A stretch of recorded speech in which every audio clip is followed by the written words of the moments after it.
that last putt go in? I don't know, Cole. I didn't get to see it. I don't know if Rory's last putt went in because CBS's camera crew set up with Rory's leg right in front of the hole. And we didn't get to see Rory actually hitting his second Masters winning putt. Welcome into Wire to Wire. He's Cole Bryson.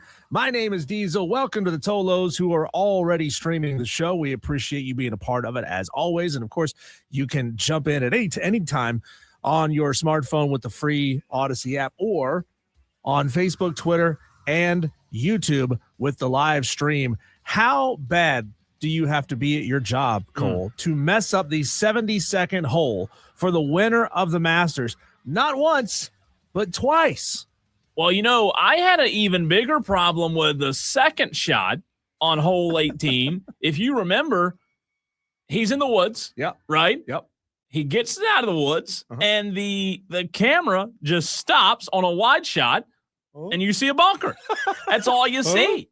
I mean, nobody knew where the ball went. Hey, the best part is Jim Nantz didn't know where it went. The announcers didn't. Nobody knew. I can just think back mentally and remember at least 4 times over the course of yesterday's round. Yeah. Where I was like, where's the ball? Where's the ball? Where's the ball? Like, I don't know. The cameraman would be focused on the green. Like, you're like, it's Scotty. He's got to be hitting it on the green. Oh, wait, nope. It's way over there.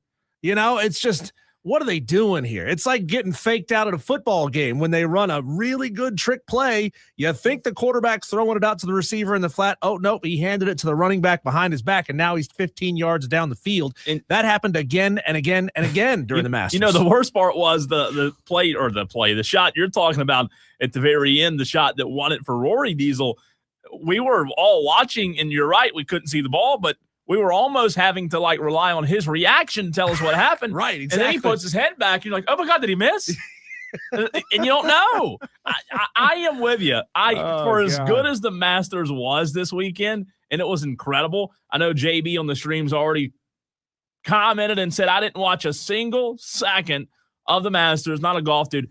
I get it. You missed out. You missed out. It was incredible, JB. It really was. And look, I don't consider myself a golf dude either. I love watching it. I don't play, but it was a great weekend. And look, even though we didn't know where the ball went on the second shot, even though we didn't know where the ball went in or not, it was still just storybook. And we talked about it during the week last week of there's just no way Rory would go back-to-back, right? Well, you know, like that old adage, if a tree falls in the woods and no one's around to hear it, did it actually fall? If the putt goes in, but you couldn't see it on camera, did the ball actually go in the hole? I finally saw another angle later on.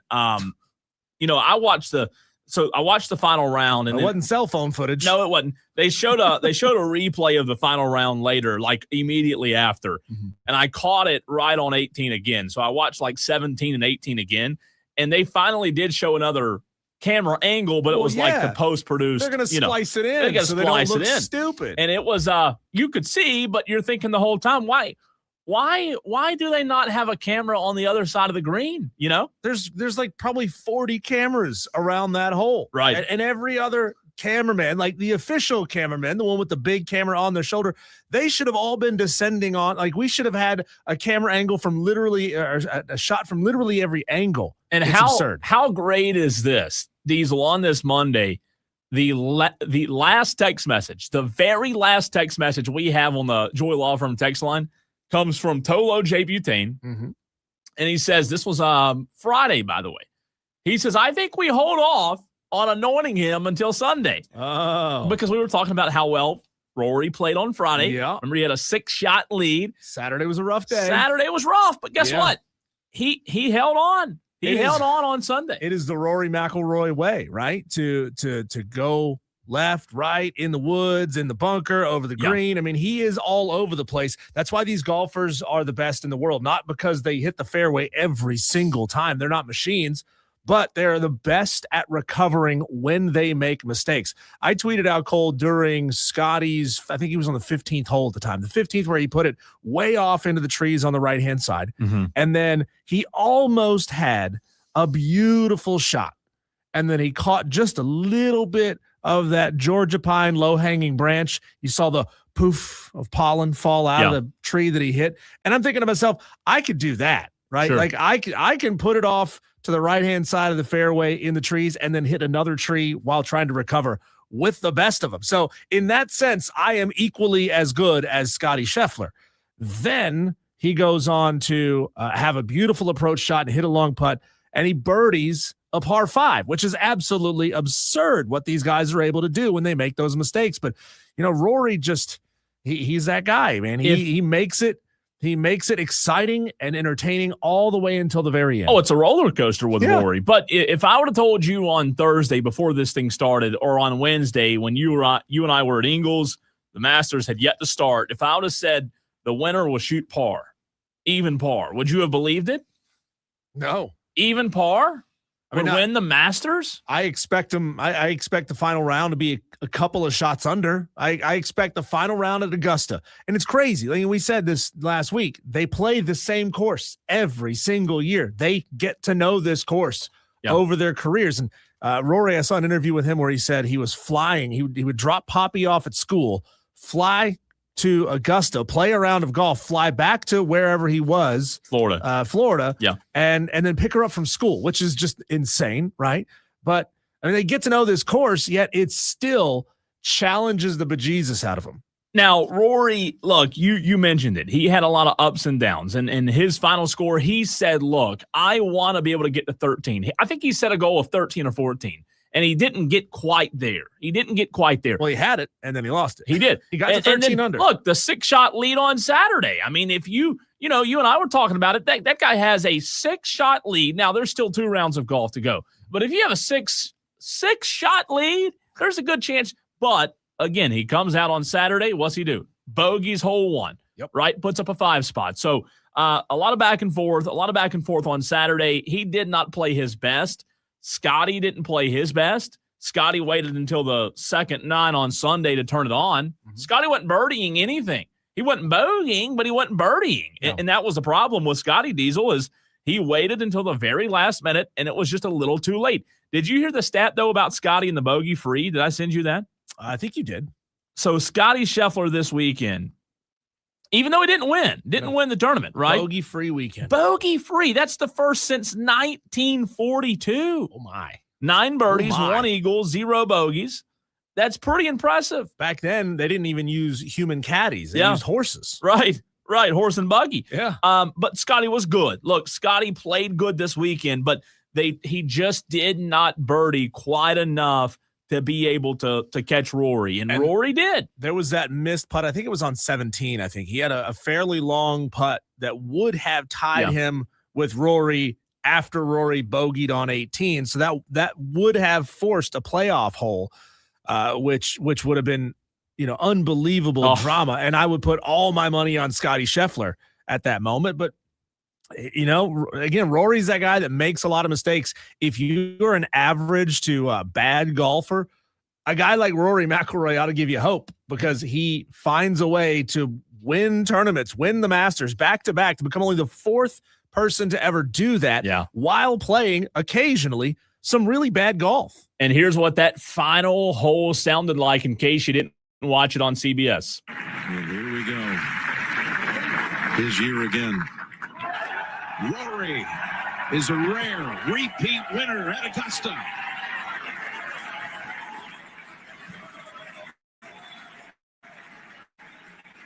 A rare repeat winner at Augusta. Diesel, Rory McIlroy going back-to-back. And you're right, the elite company that he's now in. Just 4 golfers. 4. That's crazy. Jack did it in 65-66. Nick Faldo did it in 89-90. Tiger in 01-02. And now Rory in 25-26. He's still got a long way to go, Cole, if he wants to catch up with some of the greats who have won the most number of Masters. Jack Nicklaus won the Masters 6 times. Tiger won it 5 times. Arnold Palmer 4 times. A bunch of guys won it 3 times. Rory still there in rarefied air, though, as winning back-to-back and being a guy that's won the Masters multiple times. He joins the likes now of Byron Nelson, Ben Hogan, Tom Watson, Ben Crenshaw, Scotty Scheffler, and many more to have won the Masters twice. But you know what? He can now say, and I know there was like a small debate about this. I didn't really think it was a debate before the Masters, but there was a conversation out there where people were like, oh, well, Rory's probably the best European golfer of all time. No, there's no probably. Like the guys, like I know John Rahm and Fleetwood, and Justin Rose, all those are good golfers. Yeah. Rory's by far, in my opinion, the best European golfer there is. I mean, I don't think there's a close second. Now, I do hate it for Justin Rose. I do. Yeah. That was tough. Justin, he had his struggles really bad in the back half. He bogeyed 3 times on the back 9. He had so many opportunities to birdie and move up, but the putter was just not his friend. The breaks were not there. He had a lead going into the back 9, though, didn't he? It feels like the golf gods were like, all right, Justin, like, Bubba, we love you, but we're going to make this about Scotty today and Scotty's attempt to come back. But you know what? Those fans loved Rose. Yes, I mean, they were pulling for him. You could hear it. This is what I love about golf is it might be the most PG positive sport when you're at a major tournament of just about any sport, because outside of a few guys, there are really very few villains in golf. Fans are just there genuinely happy to watch greatness no matter who wins. Now, certain golfers are obviously bigger fan favorites than others, but there's really no villains out there in golf, at least that are pushing for titles and for tournament wins week in and week out. No, there's not. And we talked about that a little bit last week. Like there's no rivalry either. Like there might be a little bit between Scotty and Rory, but like Scotty has had his moments over the past 3 years. He's had so many moments, and now Rory getting his 2 moments where he wins last year, wins this year, and Scotty's won twice, by the way. So both now have won twice at Augusta, and Scotty was just ho-hum all weekend and then put it together. This weekend taught golf fans and taught us, Diesel, that you can get away with a bogey here and there at Augusta National, but the thing is, if you want to be in contention, you've got to go on a little bit of a hot streak. That's what Rory did on Thursday, Friday. He played his best golf on Thursday, Friday, right? Rose was doing that. He was right there. Going to the back 9 on Sunday, Rose had the lead. He had the lead. Yep. And you said it, 3 bogeys on the back 9? Mm-hmm. I think he had 9 or 10 birdies last year in totality on Sunday in that final round. And then Scotty goes on that streak. He's T2. So it just goes to show you can birdie or you can bogey here, bogey there, but you've got to get hot. You've got to hit some birdies. It comes down to the iron play. Rory was not driving. Now, he drove better yesterday. He did drive better on Sunday. He was awful off the tee but pretty much all weekend. God, think about that. And I don't know, we were already off the air on Saturday when I saved this tweet, Diesel, but this was one of the wildest sports tweets that I don't know why it didn't go more viral than it did. But you're not going to believe this. Well, you are because you watched it. But when you talk about his driving accuracy, listen to this. This was Friday night. I saved this tweet. You ready? Late Friday after the second round. There were 91 players, Diesel, in the Masters field. 91. The player in 91st place for driving accuracy was 91st on the leaderboard. So 91st in driving accuracy. Makes sense. Yeah. The player in 90th place for driving accuracy, do you know who it was? Rory at T1 with a 6-shot lead. Make that make sense. I sent you that is a mind-boggling stat. Mind-boggling. And I texted you, I think it was late in the day on Saturday, I think. It might have been yesterday, that Rory had yet to hit a fairway on a par 5 all weekend up to that point. Until Sunday round, right? Until Sunday. Yeah. He was awful off the tee box. Absolutely But you know what that means, though? And I don't think this is like disrespecting the course. But that means, Diesel, at Augusta National, maybe it has one too many. Augusta National has a lot of easy escapes. How though? You're surrounded by 100-foot tall pine trees. I know, that but are think packed about in there it. tight. If you're telling me the guy who won the Masters tournament was the worst driver out there, that tells you it's got a lot of easy outs, right? Think about this. If Rory had caught a limb, if he had clanked one, that second shot on 18, if he had clanked it off of a tree, if he had hit the backside of the scoreboard, because again, you don't know where the ball went. Like, where exactly did it go? Did it go over the trees? Did it go over the scoreboard? He's probably done. He's done. He loses, and we're talking about an all-time epic collapse from Rory McIlroy from that on second the shot. 18th. You're right. Yeah. You're right, because Well, he had a a tee box because he put it off in the trees the first That's time. right. He put it off, so he had at that point, he had a 2-shot lead, right? 2-shot lead over Scotty. He ended up bogeying 18 to win by 1 stroke, right? That's the first time he bogeyed that hole 18 all weekend long. He'd gone par, birdie, par, I think, in rounds 1, 2, and 3. So all he had to do, like you said, hit a tree, hit a branch, something, and that's at best a playoff, at best. And then the recovery. I mean, you go back to that shot from wasn't Justin Rose. I forget who it was on that final round yesterday. Maybe it was Sam Burns. Sam Burns really was right there. He was like T2, and then all of a sudden he fell down a good bit. He had a couple of shots where it was iffy like that. There were a couple of golfers, though, even young. Even Cam put one over there, and him and Rory would kind of follow each other at times, if you noticed yesterday, Diesel. Like, their ball ended up in the same spot several times. I just think it goes to show that, like, golf, when you have a major, a tournament like this, where you have 4 rounds of golf, it is the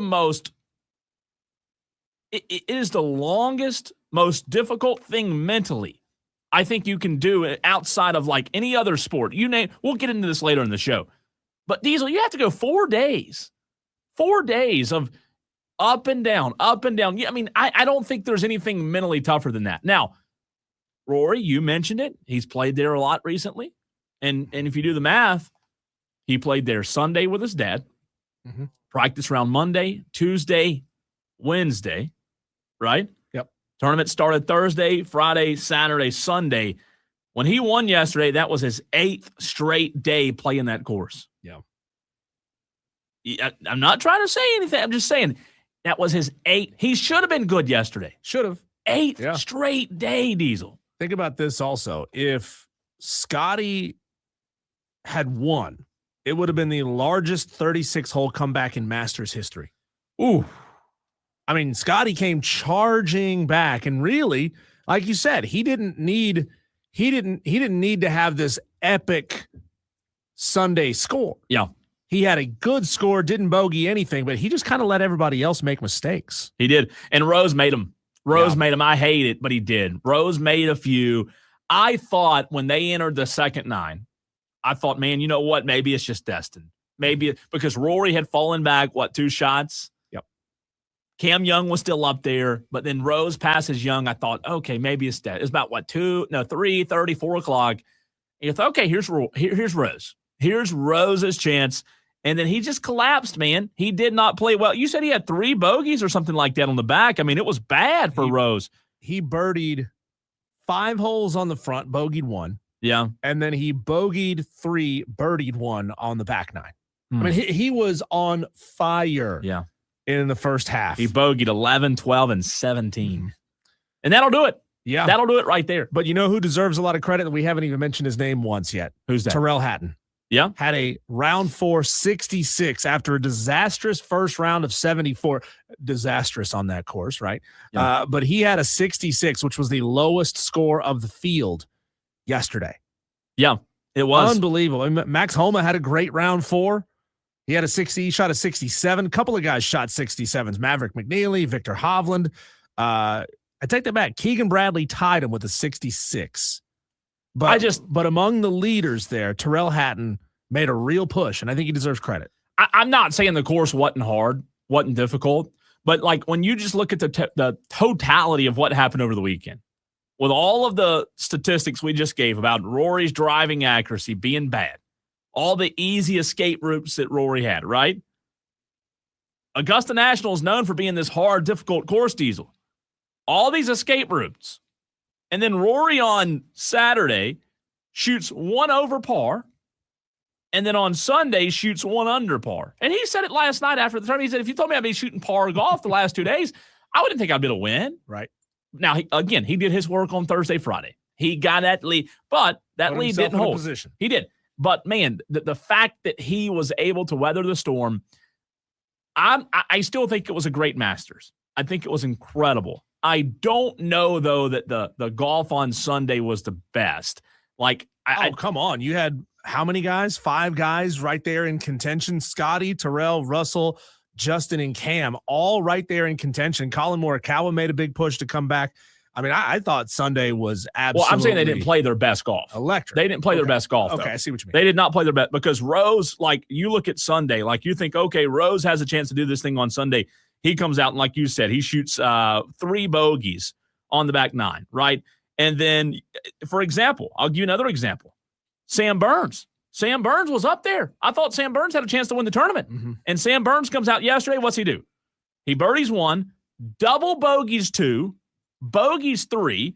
So he's already – Sam Burns is 1 over par on the day. So I thought the tournament overall, like I watched every moment yesterday. I watched most of it on Thursday and Friday and a lot on Saturday. I loved it. I just didn't think the golfers yesterday played their best. Rose didn't. Young didn't. Burns didn't. And that allowed Rory to be in position. And look, Rory gets the credit. He gets the credit, but Scotty was the only one there late that it felt like was pushing the guy.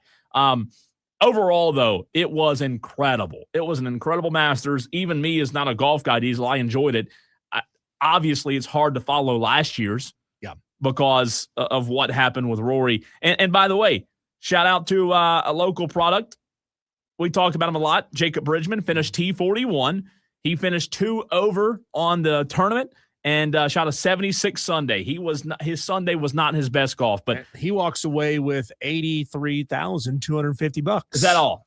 Yeah, that's all. That's all. 83 for a weekend of work. $20,000 a day to go out and play golf. How about that? And made the cut in his first ever Masters. The live guys didn't perform very well either. Like you said, Terrell Hatton. He's the only live guy that finished right there at the top. But Dustin Johnson, T33, John Rahm, T38, Sergio Garcia. We didn't even talk about him breaking his golf club and carrying John Rahm's bag. Is that illegal? I mean, I assume you're not allowed to touch another golfer's bag. I don't know. It's a good question. I wouldn't let you touch my bag. No, you shouldn't. Texter from the 803 says when you're playing around and you and the other guy hit your balls in the same place a lot, that's called buddy golf. Well, that's kind of what it was a little bit, Texter. If you watched, I'm sure you did yesterday with Rory and Cam Young. By the way, Cam Young finishes T3. Deserves a lot of credit. He was really good. Like, for the most part on Sunday, Diesel, people thought Cam Young, oh, man, this guy's going to win it. Wake Forest product, had a really good chance, played really good. But again, Cam Young, what did he do in the back 9? He shot even par on every hole. Every hole he shot even par on the back 9. Again, you say, well, Cole, that's not, bad golf. No, it's not bad golf, but it's not good enough to win a Masters. Right. You've got to hit some birdies. Good enough for top 10. Good enough for $1 million. Again, he's taking home over $1 million. But, when you're rich, you don't want the money. You want the wins. You want the dubs. You do. And going back to my point about I didn't think the golfers played their best yesterday, Cam Young bogeyed 6, 7, and 9. Bogeyed 6, 7, and 9, and then the second 9 goes out there and doesn't birdie once. Do we know if that guy ever got his son back? I don't know. Give me back my son. That wasn't funny. That was yelling out at Rory, right? Good stuff. We'll dive back into it. 4 o'clock segment. I want to get into the mentally taxing part. We've talked about this before, but where does this compare with other sports? Is golf the most mentally taxing? Speaking of mentally taxing, Clemson baseball struggled this weekend as we thought they would, but they played well, even in 2 losses. On the other hand, Gamecock baseball broke out the brooms and got a series win for the first time in 51 weeks. A little in-state baseball recap next.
844-FAN-PHONE. This is Wire to Wire with Cole, Bryson, and Diesel on the Fan Upstate. Well, Diesel, sometimes you have a good weekend on the diamond. Sometimes you get swept. And sometimes you lose 2 of 3. All of the above happened this weekend in the Palmetto State. But we have to start with the winners. And I don't know if you and I expected to be talking about winners and Gamecocks in the same sentence much this season.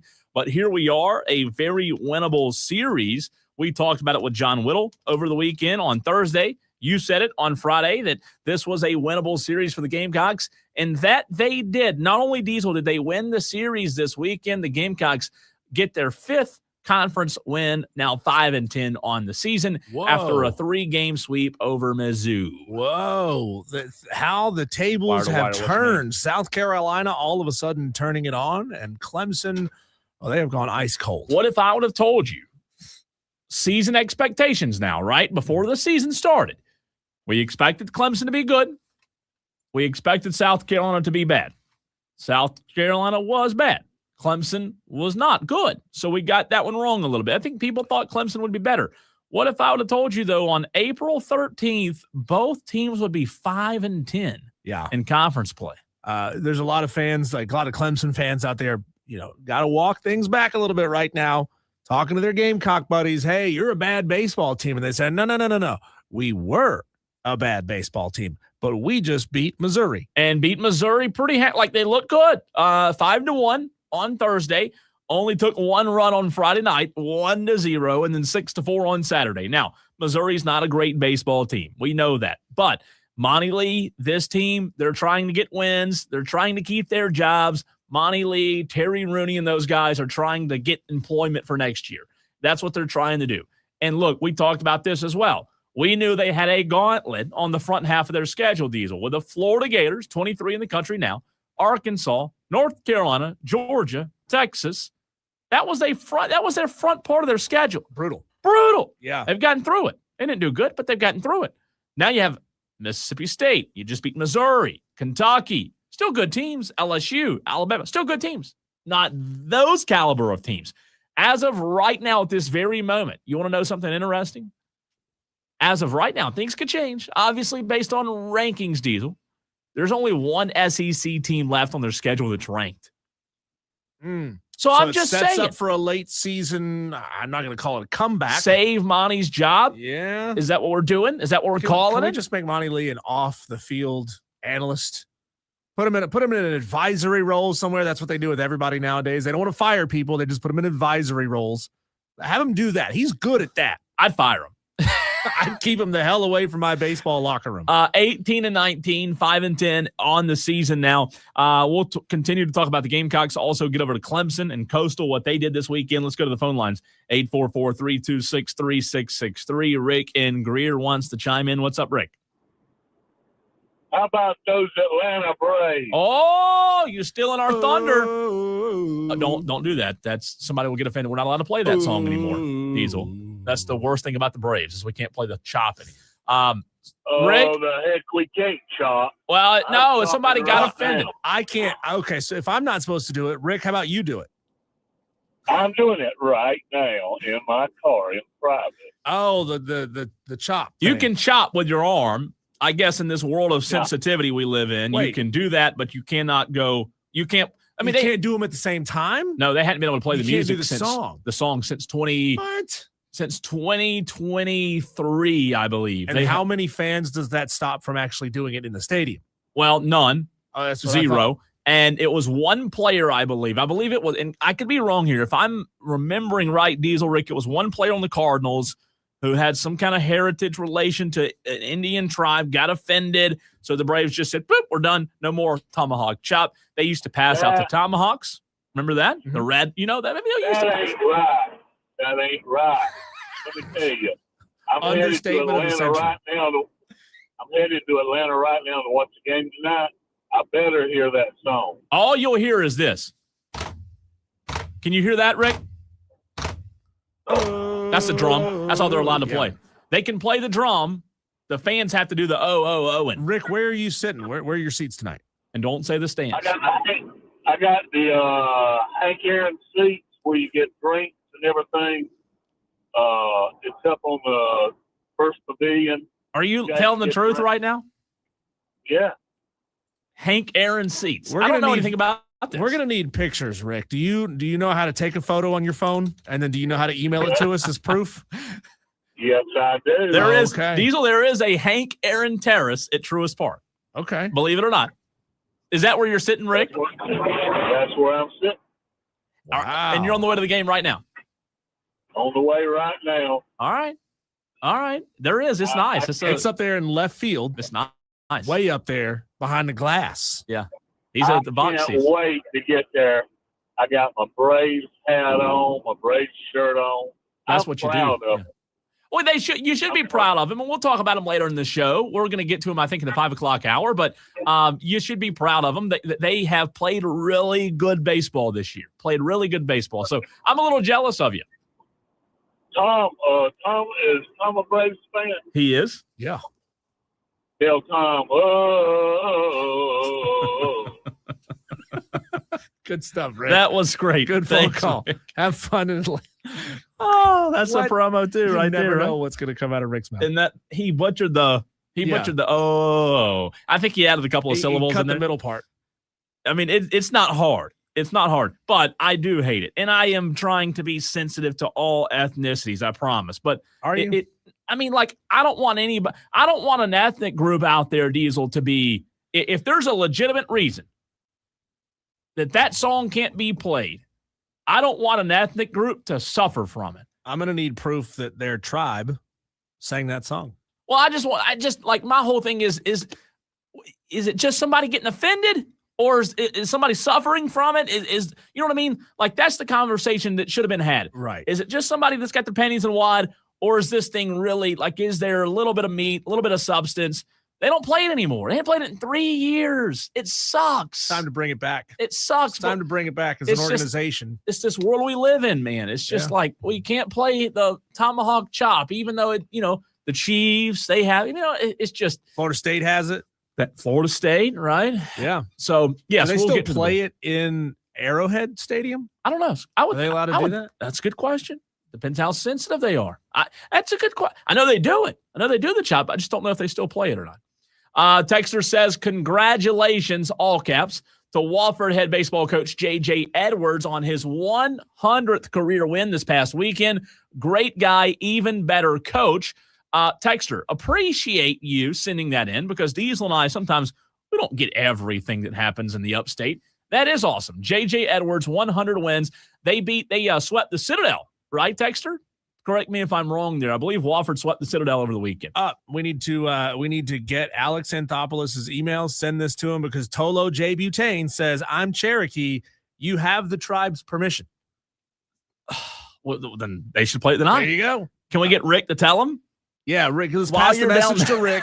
We'll have Rick go bang on Alex Anthopoulos' sweet door. Hey, this guy Tolo J. Butane in Greenville says it's okay. Boy, would that be hysterical to see. I want to right? shake your hand. Oh, God. Who said that? I want to shake your Yeah. hand. It was some guy on an airplane, I think. I remember that. That's funny. I don't want to play the source video No, because you that's never bad. know. So, nonetheless, back to the in-state baseball. The Gamecocks 18-19, 5-10 in conference play after a 3-game sweep. Diesel over Missouri over the weekend. Next for the Gamecocks, they play Davidson on Tuesday and then Mississippi State this week. And now this one's going to be tough. Mississippi State's number 17 in the country, a good baseball team, Diesel. But the Gamecocks, look, they're not number 17, but you do have to ride the momentum. You may say momentum's a real thing in sports. You may say it's not a real thing. But if you're Monty Lee, you're Terry Rooney, and all these guys, Diesel, if you're all these guys they're trying to win games to save their job, you've got to find something. And if that's riding momentum, riding a broom, whatever it is, they've got to figure something out somehow. Because, look, the story's not changed right now. We would imagine the staff's still gone. But what happens if they go take 2 or 3 Mississippi State this weekend? Huh? Yeah, it changes things. Changes things. Okay. Is a conversation to be had now? I mean, should there be a scenario where Monty Lee could play his way or coach his way into being the head coach next season? I think. I don't think there even should. I mean, yeah, I think Yes, but it should be a steep stairway. I mean, like, You're the one opening the door. I am going to open the door. If he somehow, like, went on this drastic run, and I mean, like, all-world legendary SEC tournament-type run, Diesel, there's got to be a little bit of a door. Maybe it's a window. Maybe it's a gutter. I don't know what it is, but there's got to be something. Okay, so you know how when Rick calls in, we never can tell if he's telling the truth or not? Now Tolo J. Butane is making a massive claim here. Oh, boy. Here we go. Can't wait to hear this. claim here. Remember, Tolo J. Butane says, I'm Cherokee. You have the tribe's permission to play the war chant song over the P8 Braves games. He says, I'll send y'all my ancestry. 14th grandson of Pocahontas. Got to carry some weight. There's no way that's real. There's no way. I'm going to need some proof, sir. Oh, my God. I'm going to need some proof. That's good It's a stuff. heck of a claim right there. Chef on the YouTube stream gets in. He says, I'm here listening on the radio app, but I'm golfing. Tolo. Well, we're jealous of you and appreciate you listening on the free Odyssey or iHeartRadio app while you are hopefully doing well. Diesel, before we run to a break, Clemson now 23-14 on the season, 5-10 in conference play. They've lost 2 in a row. They have the same record as the Gamecocks in conference. It's a different conference, but still, North Carolina was a series we talked about last week. You and I didn't think they would do well. They lost, they won on Friday, 9-5, right? They won 9-5 Friday, lost an extra innings on Saturday, 6-4. Took North Carolina to 14 innings. So at that point, you're kind of feeling good, like, oh, man, we can play with these guys. However, you lost 12-5 on Sunday. 3 games where you look competitive, but ultimately the only thing that matters is the W's and the L's. I don't know how this stains Eric Bakic's tenure at Clemson. We'll ask Grayson Mann, Diesel, but maybe it's a blip on the radar. Hopefully it's not a sign of things to come, right? Hopefully it's not. You would hope not. I mean, I think this is not the season you make a move with a head coach on at all. No. But it sets up the 2026-27 season that if that's another bad season, then maybe you pull that trigger. I think this triggers the conversation shifting around of some staff positions and changing things on the back end, certainly. But I think it just wakes everybody up. You know what I mean? I mean, if you haven't woken up by now. No, I'm saying I think this season, like Eric Bakic and those guys were riding highs. Every year they were just getting better and better and better, right? Making playoff runs, playing in the postseason, really competitive against these Florida teams. And then this year, just bloop, off the radar, right? Off the face of the earth. Mm-hmm. So I think it's got to wake everybody up in the organ or the building, the program. Hey, we're not safe. This ever-changing landscape of college athletics, we've got to make sure that we're doing what we have to do year in and year out to recruit, use the portal, use an IL. Well, we came into the season thinking this was a championship caliber or an Omaha caliber roster. Like, how are they not delivering with this roster? I think people thought this was a team that had a lot better pitching. I didn't feel like they were an Omaha team because of the bats they lost, especially when you lose Cam Canarella. They didn't feel that void. And I know replacing Cam Canarella is difficult, but still, this is a team, to your point, that should be in the playoffs. This is a postseason team, Diesel. This is a team that should be in a regional. Yes. There's no doubt about that. On paper, but again, the games aren't played on paper, right? Craig on Facebook says Spartanburg County Peaches from Blue Ridge League is building their roster with local players. I need to do some research on that. What league, what organization does that fall under, this Peaches baseball team? Send us some info on that, Craig. I will shout it out, but not sure. Is it one of those, like there used to be before the Spartanburgers were the Spartanburgers, Diesel, there was not a college league. There was some kind of other league in Spartanburg that didn't last. I forget what it's called. Anyways, thanks for the comment. Peaches I know are the Rockford Peaches. Yeah, no doubt. No doubt. Appreciate the comment, Craig Dewey, chef on the stream, also Tolo J. Butane. And Texter on the Joy Law Firm text line says that is a heck of a claim because Pocahontas wasn't Cherokee. But Tolo J. Butane's claiming it. He said dead ass. He said he was dead ass serious. Yeah. Now there's a debate. If what next he's going to text us he's Ron Burgundy? Yeah. Thank you, Texter. College Wood Bat League. There you go. Thank you for clarifying.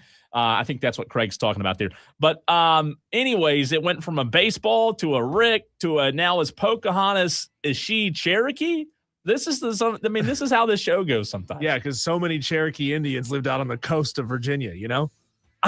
Sometimes you just I don't know where to go. You got to go with what it. Do? You got to roll with Pocahontas. When we come back, Cole, there is a massive injustice that I feel is just about to be made. It's wrong, and we got to point it out. That's next.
If Cooper Flagg wins the NBA Rookie of the Year, just go ahead and shut the award down.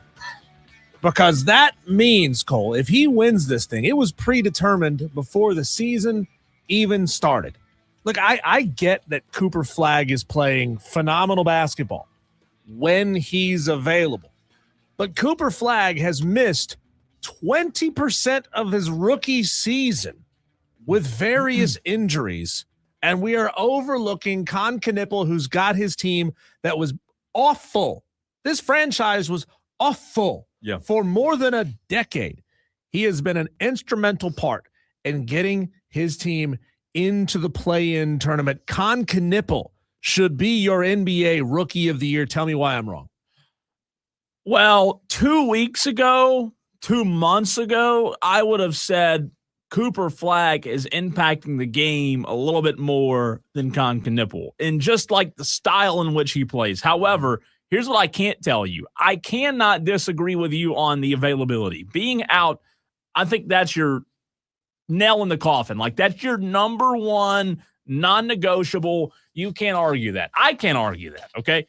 So I can't tell you, Diesel, you got to – no. You're out. Like, you're not available. It counts against you big time, even if it's not your fault. So I get that Con is essentially a role player, a bit player for the Charlotte Hornets. Again, he's a rookie. We don't know how his role within the team will change in years ahead. We don't know what that's going to be, but he is phenomenally efficient as a basketball player. Than Flagg. And Cooper has a bigger skill set. I'm not even going to argue that. He has a bigger skill set. He can create in so many different ways that Con Knippel can't do. But when you're only out there 80% of the time, I don't think you should be eligible for Rookie of the Year. It's like anointing Len Bias, the greatest player of all time, when he never played an NBA game because he had potential and he was phenomenal coming out of college. Ultimately, we know what happened, and he didn't even make it to the league. But I think being on the court has to matter. No, it does. And if Cooper's not on the court. So you said, tell me I'm wrong. I would say if it weren't for that, I'd say, look, he's the best player out there. He leads rookies in scoring, overall production. He can create his own offense. Not seeing Con can't. He can take over games easily. He's had multiple 40-plus games this year. What he has to carry night in and night out from an offensive standpoint, I think his workload is much more. His workload is much heavier. It's not just a role player role that Flagg's playing. He's the primary scorer. He's their interior playmaker. He gets defensive attention every night if you watch the games. So there are two-way impact players in the NBA right now that are getting paid a lot of money. And Flagg already has that, like, I'm not going to say elite defender status, but you watch him play. You go look at some of these stats. He's good defensively. In a league that is, we're told doesn't play defense, Flagg is very good defensively. He also has that superstar flash, like the explosions, the big plays. All that's why I would say. However, I cannot dispute him not being on the floor. Con Knippel, however, is more efficient. But Flagg takes tougher shots, in my opinion. Higher usage. Faces better defenders, in my opinion, is the guy. When you're the guy, you're going to get a better defense. You're going to get a tougher defensive matchup, right, compared to a role player. You're going to get the number one guy, the number one guard who's defending you, whoever it is. Maybe it's not a guard. My point being, I do have some data to stand on that shows why Flagg should be Rookie of the Year. But I would also say to you, Diesel, I can't argue with you on availability. And for that reason, I don't have a problem. I don't have one issue with Con Knippel winning Rookie of the Year. I would put it like this. Without Con Knippel, Charlotte's not playing in the play-in tournament. No, probably not. They're underneath the 10 line. They're eliminated. With Con Knippel, that team went from eliminated by game 10 of the season to being in the play-in. And, you know, I know we bag on the Heisman Trophy all the time for really being a best player, probably the quarterback on a team that's has a chance to win the tournament. Sure. The best player on one of the best teams. But I think impact-wise, Con Knippel had a much bigger impact on the Hornets this year than Cooper Flagg had on the Dallas Mavericks. To me, it should be a rookie MVP, a most valuable rookie award, not best upside projection. And I totally get that Cooper Flagg has a better, bigger upside projection than Con Knippel. But getting your team into the playoffs, I think, has to matter. Well, I think there's a good chance Con wins it. I do. I think there's a good chance Con wins it because Like you said, they're playing. They're a good team. I don't think it's a one-hit wonder with Con Knippel.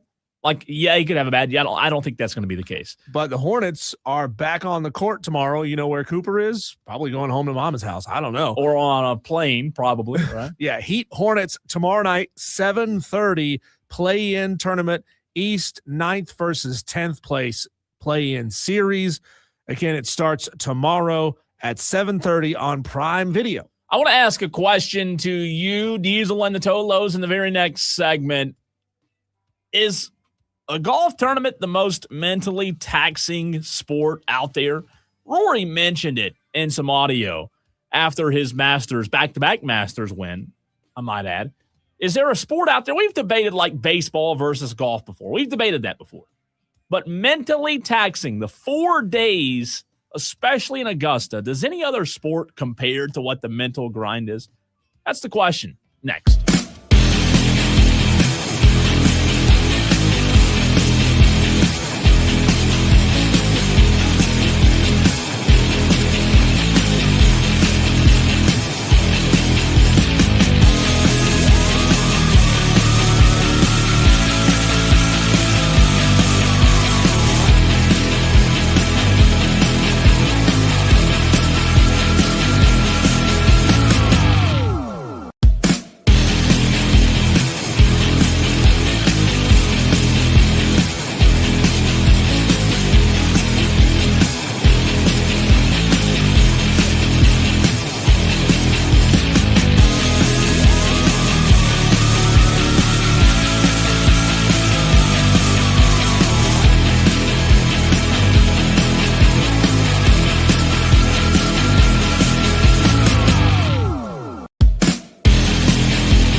And here we go.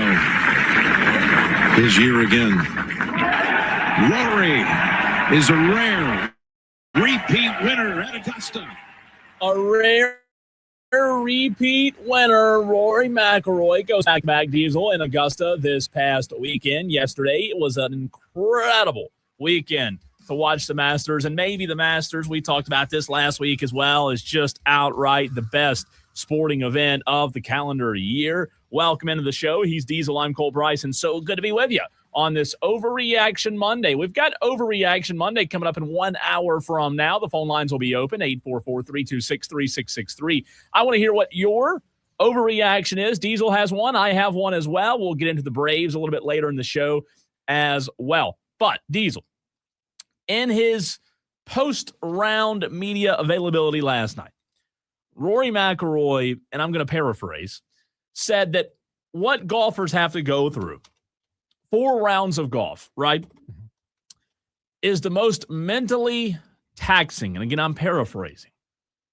mentally taxing sport there is on planet Earth. And there are a lot of tough sports out there. You know, I've had the debate on this show last year, the year before last, about which is harder, baseball or golf, right? We talked about it. Which one's more difficult? But I do think there's something to be said, and I wanted to bring that to the airwaves. And a lot of Tolos already getting in on the Joy Law Firm text line at 844-326-3663. From a mental standpoint, not hitting the ball, not swinging at a fast pitch, not catching a football.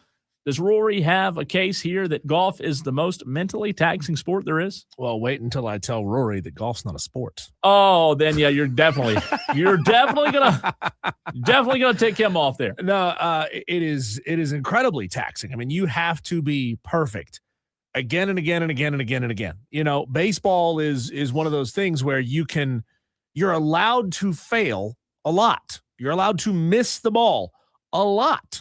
And all you have to do is hit the ball 3 times out of 10 in play, and you're one of the all-time greats of the game. I mean, really, if you can be around 225 to 250, you're still pretty good. And think about it that way. You don't just have to hit it 2.5 times out of every 10.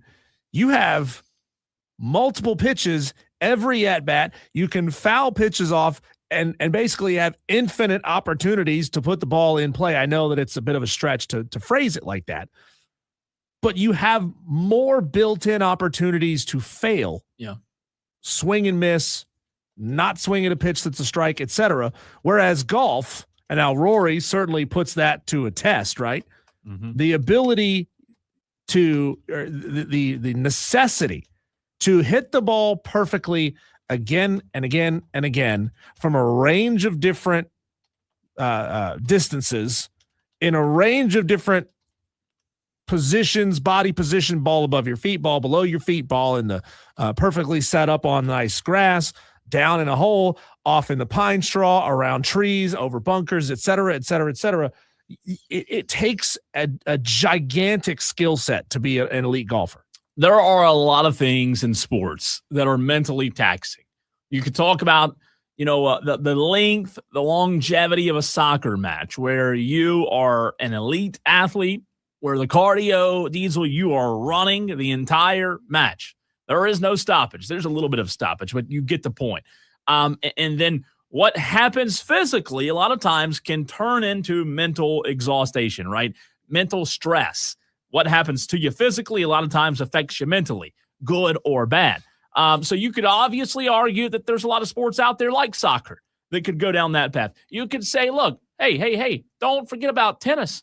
You got 3 to 5 hour matches, constant points, momentum swings. It's mental, it's physical. You have the mind games. Don't forget about the quarterback position in football, Diesel. You've got to make split-second decisions. But in tennis, you can call time anytime you want. Go sit down for a couple minutes. You can't do that in golf. You can't do it in soccer. I mean, you call time, but once again, you come out of the game, though, you're out of the game. But my point is with like tennis and soccer, the physical part of it, I think, adds up to start affecting you mentally. Right. Not saying you don't have to be a good athlete to play golf. You do have to play, but it doesn't require as much physical. Now, a quarterback, they're showing highlights of a quarterback on ESPN right now. He's got to read the defense pre-snap. He's got to read the defense post-snap. He's got to make split-second decisions that have high consequences every single play. A lot of pressure there.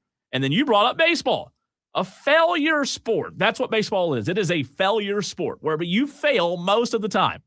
That's every batter. It doesn't matter how good you are.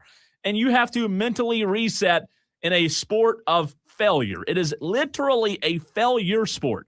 Now, you could argue that golf's just as much of a failure sport because it is tough to shoot even par. Like, it's tough. Yeah. But I do think there's something to be said. And again, Tolos, want to hear from you at 844-326-3663. The Joy Law Firm text line's open, also on the stream. You're playing 4 rounds in a tournament, Diesel. It's back to back to back to back. And Rory had a 6-shot lead on Saturday. And I think it just goes to show what he said might hold a lot of weight, even though the quarterback position's tough, even though soccer and tennis, all these things become mentally taxing.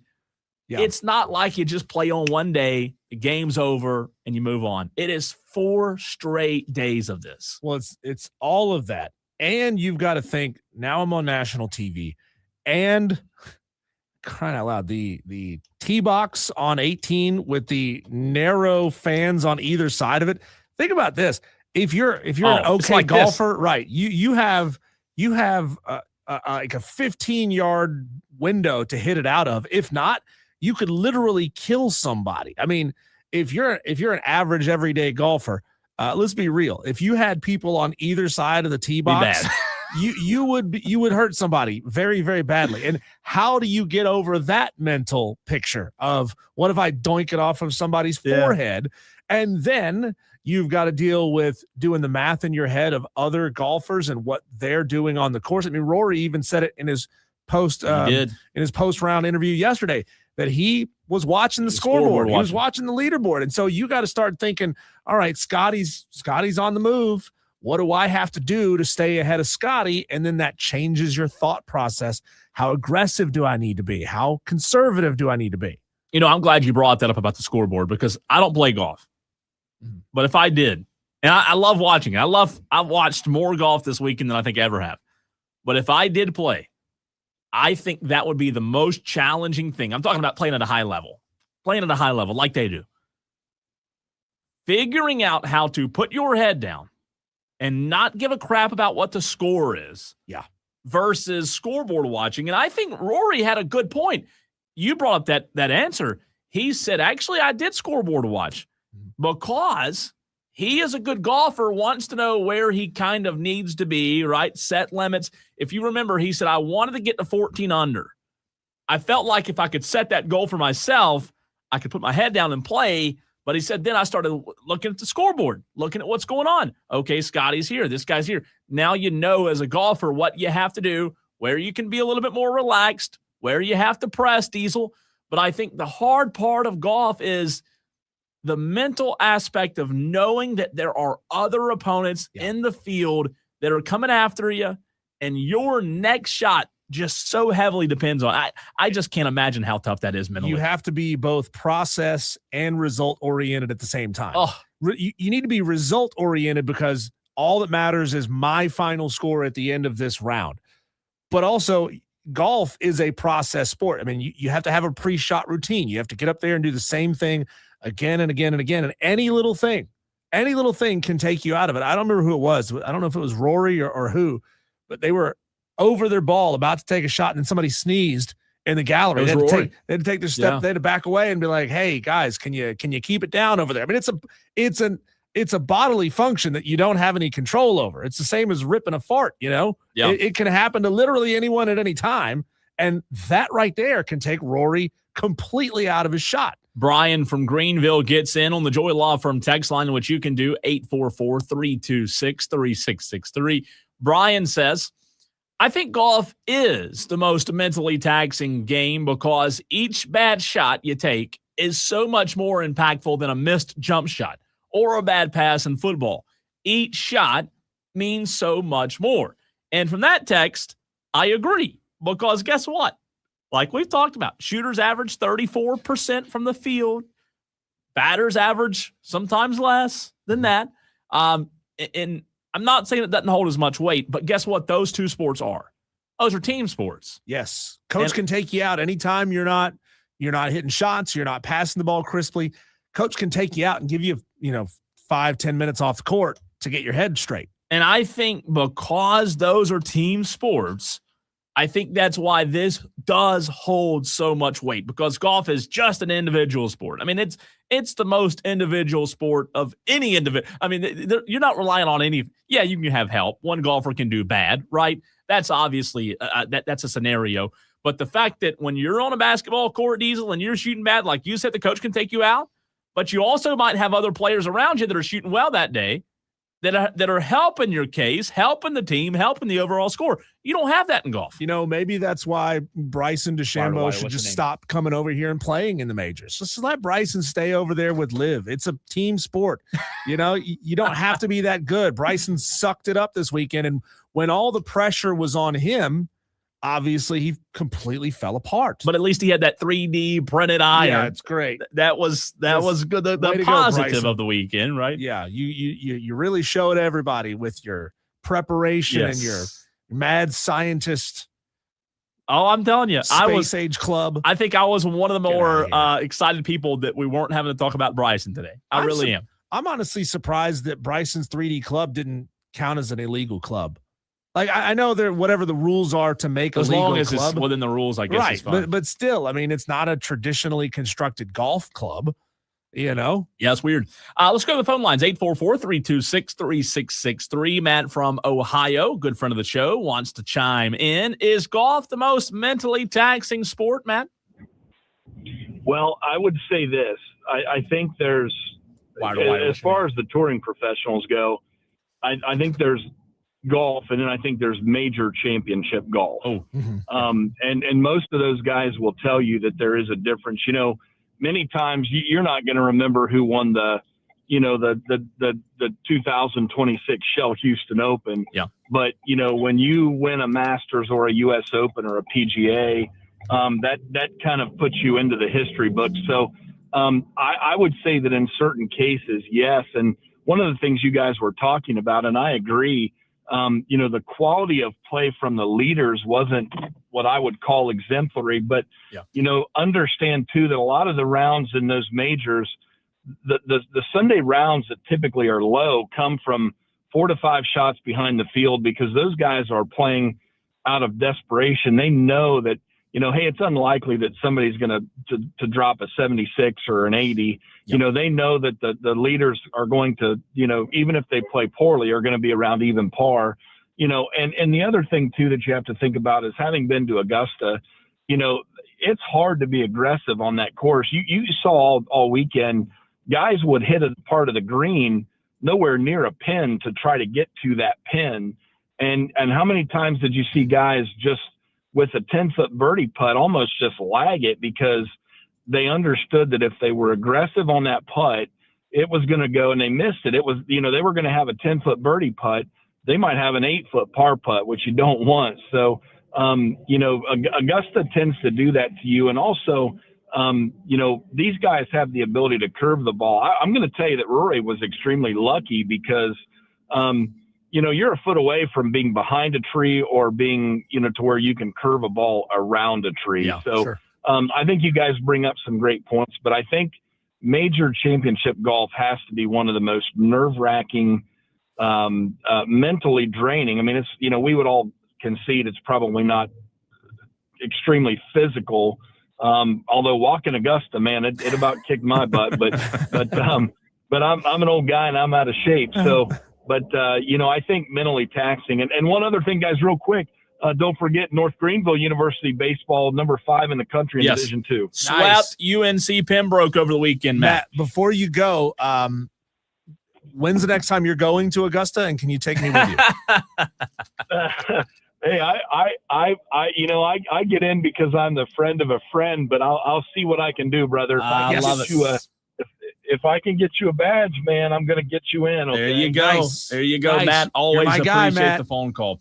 Let's keep it going. TA wants to answer the question. By the way, very good points from Matt. Very, very good points there. And TA in Spartanburg wants to weigh in. TA, is it the most mentally taxing sport? I mean, how can it not be? You do have a caddy that can take that. You do have that coach in the ear because the caddy's the coach walking with you. He's got those. He's with you so much that he has got to know the go words, the hype words, when to not say anything on a bad shot, when to say something. He's got to know his guy so well. And I thought Rory and his caddy worked together so well in club selections, the win, because the caddy, it's like he said, it's enough just walking Augusta. That's enough. But what Rory did, every time he thought he was about to give up the lead, and he did early in the round, shot a 71, 1 under. It was 13 under after, I think, 2 rounds, and finished the tournament 12 under. So perfect conditions, which allowed Augusta National to play with the golf course and to mentally get in these guys' heads. I've seen Tiger, I think he shot a 23 under for a tournament that he won one time, because if you get real soft conditions, you can fire at the pins, but if it gets a little crusty, you might hit a shot to the pin with the wrong spin on it. If you got a wedge, it could back up into the water on both the par 5s on the back, 13 and 15. I just think, yes, to answer your question, it's by far, when you're out there, I'm not going to say alone, but when you're the only one, like you said, D, that when you got a basketball team, there's 5 guys at any given time that can take a shot. Right. When you're playing golf, there ain't but one guy that can hit that shot. TA, I think a big part of it, Diesel plays golf. TA, I think you do as well. I don't play. I think a big part of it is a good example as to why you're right. It 100% is even if you're playing golf on the weekend, just a weekend golfer, like a lot of our Tolos are listeners out there, even as just a weekend golfer, you experience the mental tribulation. It's true. I don't want to lose a whole pack of 12 golf balls. That's my mental pressure. But I'm just thinking that mental pressure, TA. I'm sorry. No, I'm just saying that mental pressure times 1,000 being on tour. I mean, I can imagine. Well, I've won a club championship, and it was so I know how taxing it can be at the lowest level of championships. And one time, to take y'all back in history, someone asked Arnold Palmer, what does it take to be a pro, as if it was easy. He said, all right, you win your club championship first. Then you go find another course, play their club champion, beat him, then find 1 or 2 more. By the time you get to yourself and 4 other club champions, if you can beat all 4 of the other ones, and after you won yours, he said you might have a chance to get to qualifying school or something like that. So you're not talking about scratch. You're talking about plus handicaps, not negative handicaps. You're talking about just you got to be so good and start so young, and parents have to have so deep pockets. It's true. It's very true. Diesel, the first thing you said, and this is the problem. I don't see a problem with golf, but this is one of the problems people can't play it that can play it, is because they're worried about losing all their golf balls. Yeah. And you think Rory, he didn't lose a golf ball yesterday, but he probably went through 2 sleeves of golf balls just so he could keep a fresh one. That's on true. The course. Thanks, TA. Thanks for the phone call. By the way, a dozen Pro V1s, $60. I hate spending, and I'm playing low level golf courses. I hate spending $60 on a round of golf and then potentially losing another $60 in golf balls. That's why I don't play Pro V1s. I will find them, and somehow when I find a Pro V1, I can play it for 3 or 4 holes. When I've paid for a golf ball, I'll lose it on the first drive. And there you go. That's why I don't play golf. I just don't. I mean, that's why right there. Texter says, look at the golfers. They look 10 years older than their actual age, especially Scotty. Leprechaun says, imagine being a kicker in the NFL, needing to make a 50-yard field goal for the win, and then you have to do that 250 times in a row. I think that's what playing in a major would feel like. I agree. Then you got to kick it out of the sand. Then you got to kick it over some water. Then you got to, All the Tolos have made good points. And I think for the most part, I know this sounds shocking. I think we're all on the same page. Even if you're not a golf guy, like JB was talking about earlier, he's not a golf guy. I think even a non-golf guy can admit it's the most mentally taxing. And I love football. I love all these other sports, but just watch it. I'm like, my gosh, man, how can you not be impressed? A lot of times caddies are therapists. Walking around the course, carrying your bag. What's up to Big Harv 63 in the house? Welcome to the show. Jump in on Facebook, Twitter, and on YouTube. Watch the live stream or listen over the air at the Fan Upstate, 97.7 in Greenville, 97.1 in Spartanburg, 101.5 in Anderson. Let's talk Clemson next with Grayson Mann of TigerNet.com.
Not the weekend that the Clemson Tigers wanted on the baseball diamond. To talk about those woes, football, there's some recruiting news and basketball and everything going on with Clemson. We talk to Grayson Mann of TigerNet.com. He joins us on the show at this time every single week. Grayson, Clemson now just 1-4 in terms of winning ACC series this year, next to last in league standings. I just wonder from you, is Clemson a soccer school now? Or are they a men's basketball school? What are we supposed to call them? Because everything they're supposedly good at is all turning to crap. We could look at it optimistically. There's a softball game tomorrow against South Carolina. There's an opportunity there to have some bragging rights from the in-state, and football picked up a nice win, as did basketball over the weekend off the court and off the field. But yeah, I think Friday night, and I may have to they have to hold up the right hand here and be like, my bad, guys, but I might have jinxed the baseball team. So maybe Bakich can blame me for Saturday and Sunday's woes. I'm not too sure, but people on Twitter did call me a jinx, so I have to come up front with the allegations. How dare you? You know, it's interesting, though, you bring that up with Bakich blaming you. Who is to blame? I mean, on paper, Diesel and I talked about this earlier, Grayson. You know, we didn't expect this team to be like the number one team in the country, but I think with the pitching depth this year, people thought they could hold their own a little more, and we all knew it was going to be tough to replace a guy like Cam Canarella. But who do you blame? What do you blame when you look at the results now? The sample size has gotten large enough that Clemson is who they are at this point, right? Yeah, I would say that's accurate. That they are who they are, and the record certainly reflects that. And the tournament is starting to creep away in terms of focus, and that is a unfamiliar spot for Bakich in the last several years. I look at it as a lot of the things that you usually find buttoned up with this Bakich team feel pretty loose. And so I find it hard to pin the blame on one player or one collective spot. It just feels like at all phases, there's an issue here or there that usually pops up and hinders this team from playing a complete game. Even when we were talking last Monday with the Stanford series, when there was the Clavon error that it ended up not costing them, but there are these issues that, yes, it comes back to bite you against a much better North Carolina team. Canuck gave you great stuff on Friday, but ultimately it felt like Saturday was that backbreaker where you lose in extra innings and the results sort of pile on the following day on Sunday. So tough outcome for Clemson. I thought Friday was a positive step forward, and maybe they were finding some momentum, but old habits certainly don't die young. Who is really standing out to you as a surprise that they're not playing up to their potential? I mean, I look at a guy like Nate Savoy, who is a career really good hitter at Clemson. And this past weekend, he went 0 for 7 in game 2, 1 for 5 in game 3. I mean, I know he's making a lot of contact. He's just not necessarily putting it where they ain't. So who do you look at and say, man, this guy has the potential to be really, really good. It's just not getting it done. One of those names was, I think, someone that maybe hasn't really just popped off like you probably thought he would making that transition was Ty Downey. Just get that power hitter to make that play from the Southern Conference to that P4 level, and it just hasn't translated as well as you'd like. But again, I go back to my answer from earlier. Just there's a collection of names that, and offensively it's tougher because you've been without Colin Priest. Tristan McClatty gets struck in the face, and you don't have him. And then your top of the order guy in Jaron Purify is missing as well. So people maybe you didn't want to rely on at this time of year are getting bumped back into the rotation. And so it becomes a little bit tougher to take down a North Carolina team that is one of the best in the country. So Savoy certainly one you have to count on, and did not have a great series this weekend. And it reflects here as Clemson continues to skid in ACC play. You know, ultimately, big picture, Grayson, is this a personnel issue? And we know ultimately in this game, personnel issues do fall back on the coaches. So I can't ask you if it's bad coaching or just bad personnel, because it's sometimes, most of the time, a little bit of both. When you look at the totality, though, the big picture, the personnel, the issues that this team has faced thus far, is it more in recruiting?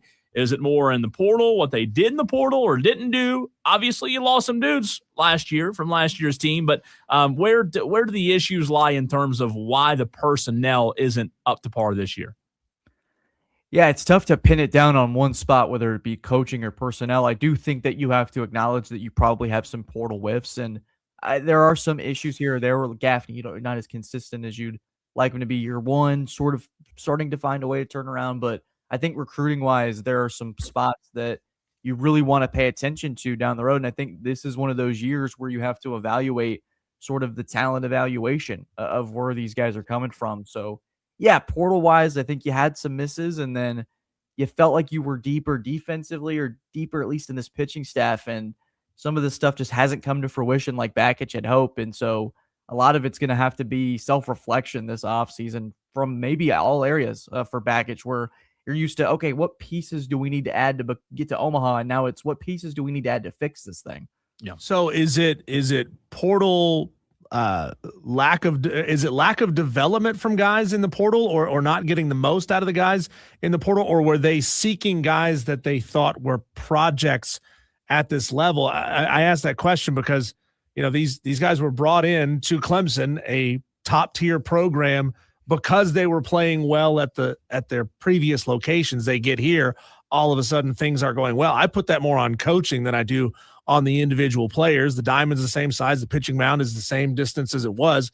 Would you foresee any possible position coaching changes, hitting coaches, pitching coaches, whatever it may be, going into next season? The seat is not hot for Eric Bakich at all, in my opinion, right now. But what about the assistants under him? Yeah, maybe he shakes things up. And this is not based off of anything you hear in the building, but just when you have a season like this and the expectations that Bakich has with this program, you take a step back and you certainly evaluate everything from how you evaluate portal talent to who was under you in this staff. And so would it shock me if we see a few announcements? Let's say Clemson does miss out on the tournament, which would wildly be underwhelming in terms of expectations.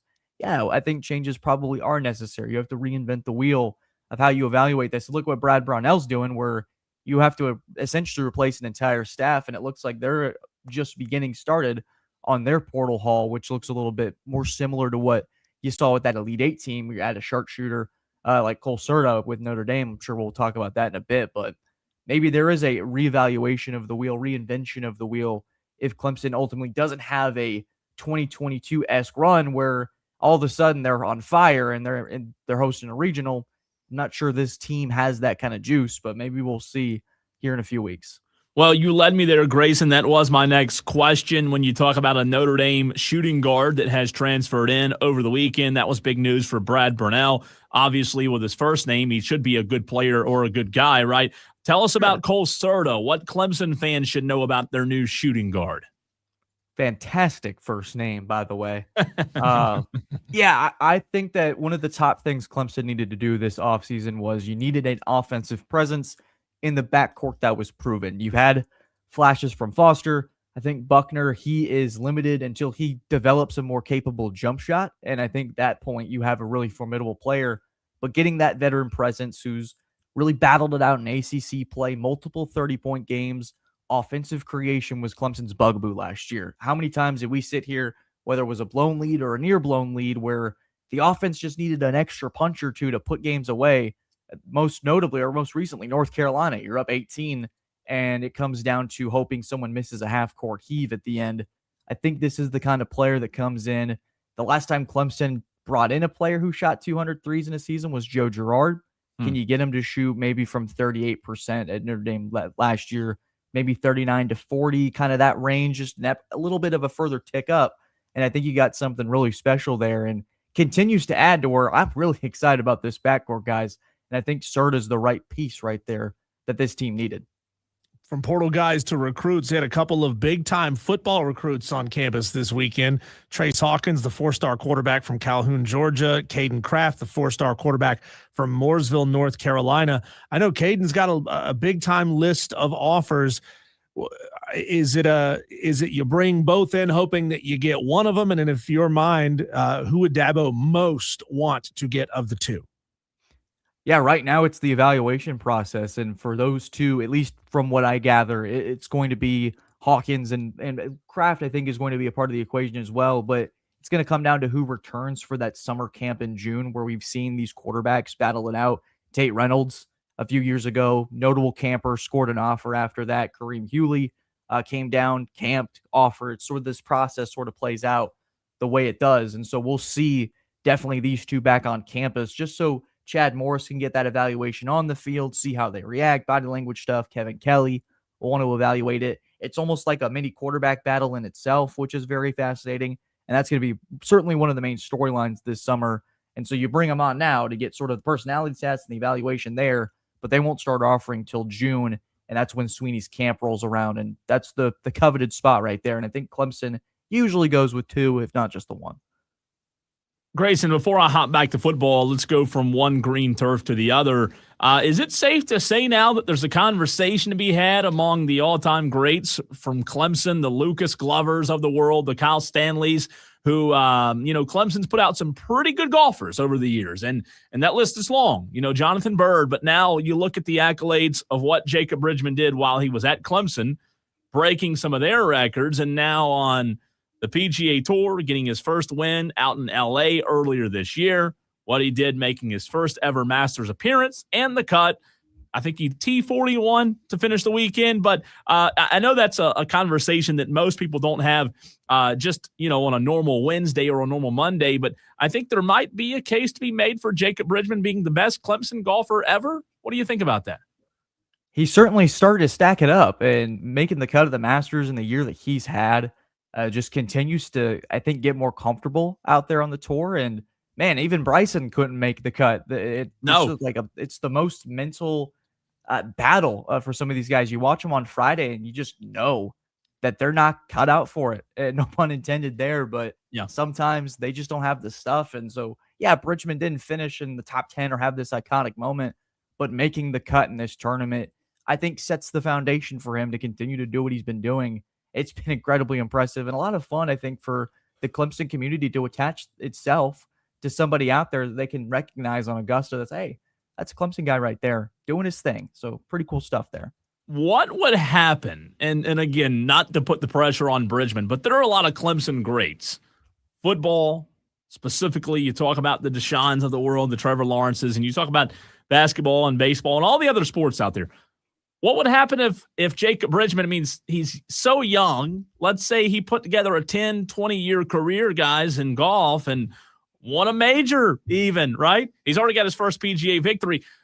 Would a golfer ever be considered top 5 best ever across the board from Clemson, maybe even the best ever? Like, let's just say he went on to win the Masters one day, or because Clemson's a football school, would Jacob Bridgman, regardless of what happened, always be down the list a little bit? I think if you have him with a green jacket on at some point, that kind of frame and imaging, that's tough to forget about. That's kind of not just here at Clemson, but that's lore that'll live on for the next century. Just to talk about what kind of illustrious event the Masters is. You won't have many spots like that or as iconic as that for sure. And even that stacks up with football for a lot of people. So who's to say, Cole?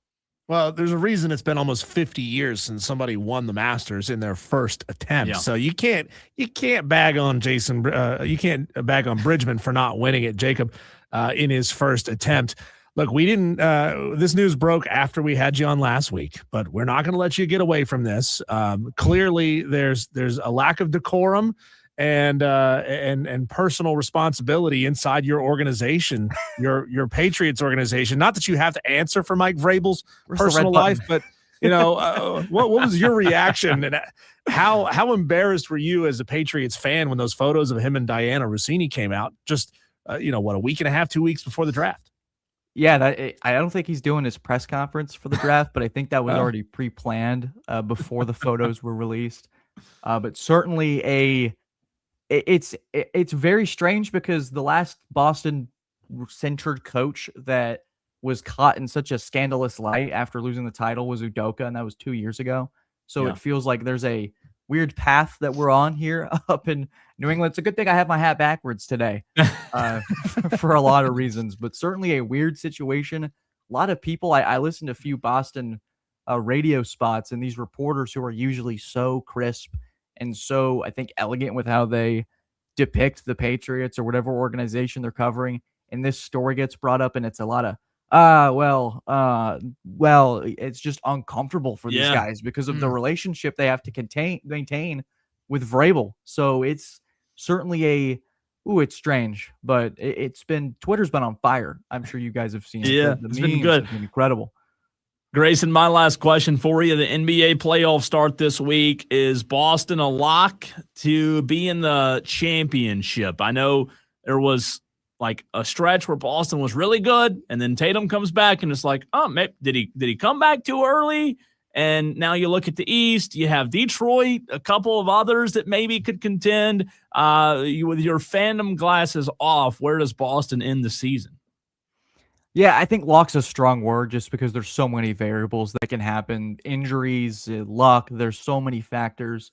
But Boston is 15-2 with Jason Tatum on the floor since he was returned. And he is not at the peak of his powers yet. I think there's still points where maybe not driving as much or defensively not as active just because of the nature of maybe he's being told to maybe take it easy here and there. But ultimately, I do think this is a Celtics team that has the right path to the Eastern Conference Finals at the very least. A Knicks team that's not great defensively. You're going to get a Magic team that's not been very good, or a 76ers team without Embiid in that first round matchup. Yeah. So I like their chances to get to the NBA Finals, but again, it's just a matter of circumstance, and that's a good Detroit team you may be facing in the Eastern Conference Finals. So I'm not going to pencil anything in yet, but my expectations are high heading into this postseason. Man, I'm excited. I'm excited, guys. Grayson, do you know if Travis Furby is a hiker? And I ask that in the sense of, for those of our Tolos who are IPTE members, what will the reign, the CEO-ship of Travis Furby be like? Is he going to be a price hiker who's always looking for ways to gouge more money out of the IPTE members, or is he going to be more of a fan-friendly CEO? Yeah, I gotta be frank with you, Diesel. I got to do a little bit more research on this new hire, but promoting from within, certainly an interesting move, and keeping it in-house for Clemson. So maybe that's a sign that things are probably going to maintain a status quo with him in charge. But again, we'll see how he operates in the coming weeks, months, years, but certainly a fascinating move, especially in this era where that is a more important position than you probably thought it would be about a decade ago. Oh, yeah. No doubt. Grayson, you're the best, man. Always appreciate you. We'll talk to you next week. I can't wait for whatever scandal happens next that I can't seem to avoid to come on this show. We'll come up with it between now and then. Grayson, man, he's the best. Give him a follow on Twitter, on X, if you have not done so already. If you missed any of that, you can go back and find it on the free Odyssey app. What most people don't realize, Cole, is that old New England Patriots logo, you know, the one with the Patriot hiking the football? Yeah, that's yeah. actually a photo of Diana Rossini. Oh, man. Taken from taken from that Arizona. Not good. Secluded Not good. Hotel. What is good, though, our Daily Wires. That's next.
Well, a lot to get to, and that's why we have a segment dedicated just to these headlines. We call them Daily Wires.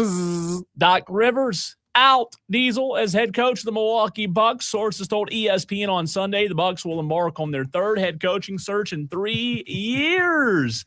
Ooh. Oh, and by the way, Doc Rivers will also get paid his 8-figure salary. Of course he will. Yeah. Good God. Is Doc Rivers the Kirk Cousins of NBA coaching? Well, like, people just keep hiring him, keep giving him massive contracts, even though he is mediocre to bad everywhere he goes. He has not been good in a while, and he even said before the season started that this would be it. So I think finally Doc's going to go hang this thing up. We'll see. He needs to.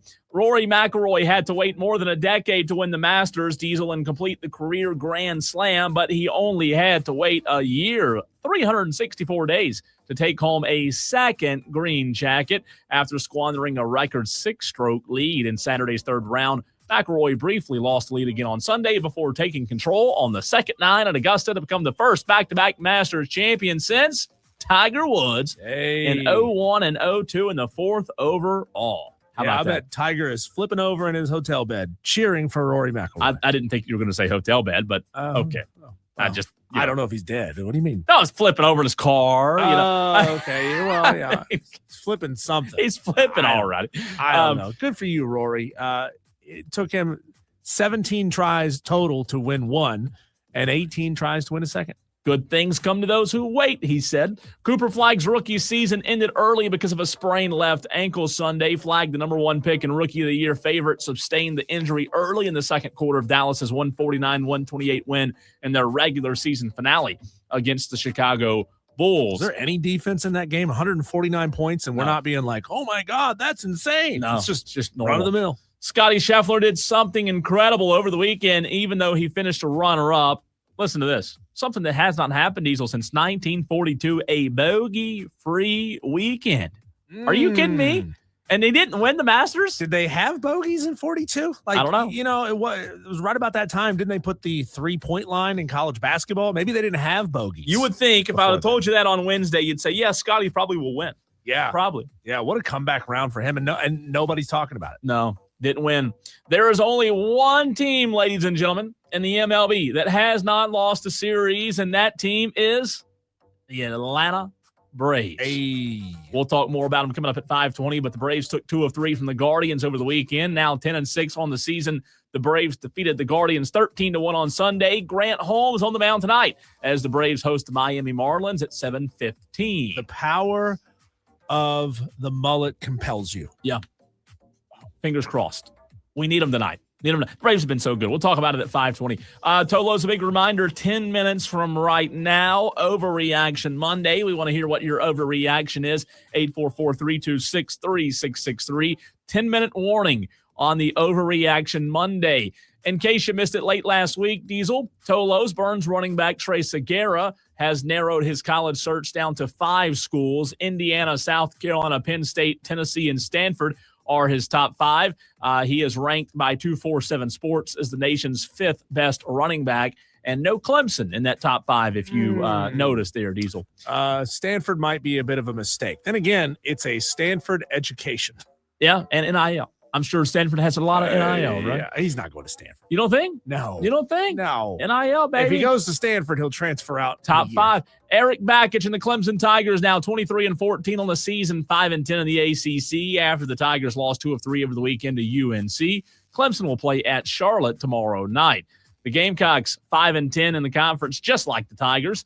They are now 18-19 on the season after a sweep over the Missouri Tigers this past weekend. This marks the first series win for the Gamecocks in 51 weeks. Oh, do you think they had one of those like little flip boards? It's like, Thank days God. since an accident. Well, that'd be a long flipboard because it's been almost a year. The Gamecocks will host Davidson tomorrow night.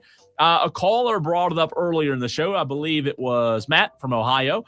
Landon Powell, North Greenville, now 36-7 on the season, 23-4 in conference after a 3-game sweep over UNC Pembroke this past weekend. North Greenville will travel to Lincoln Memorial tomorrow afternoon.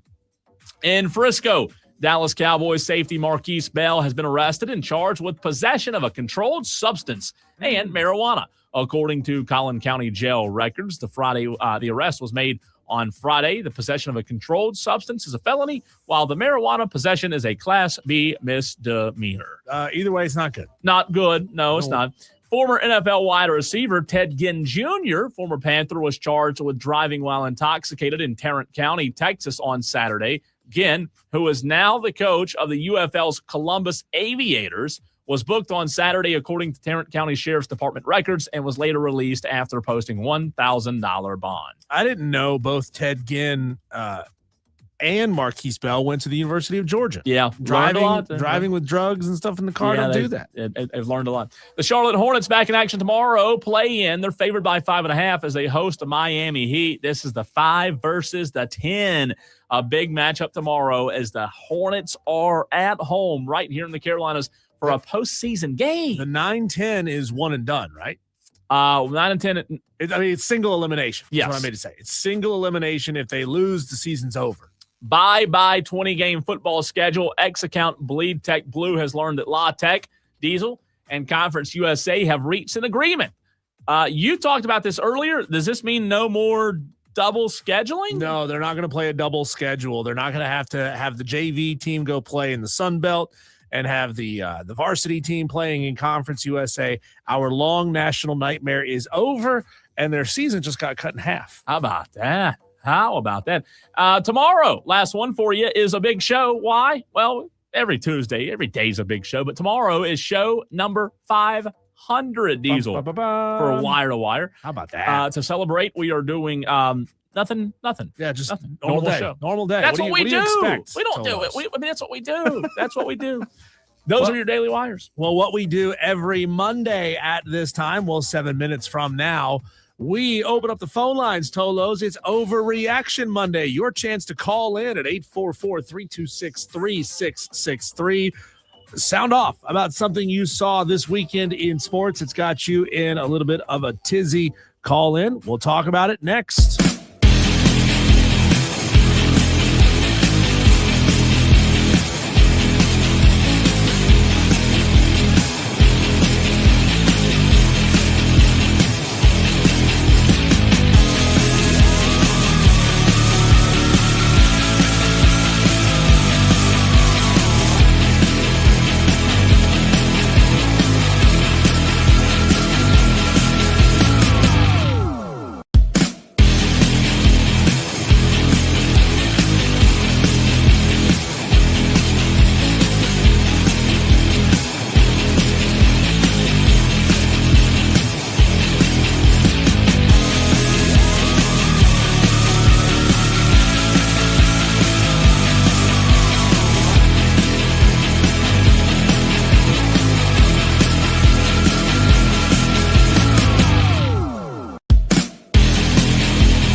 8.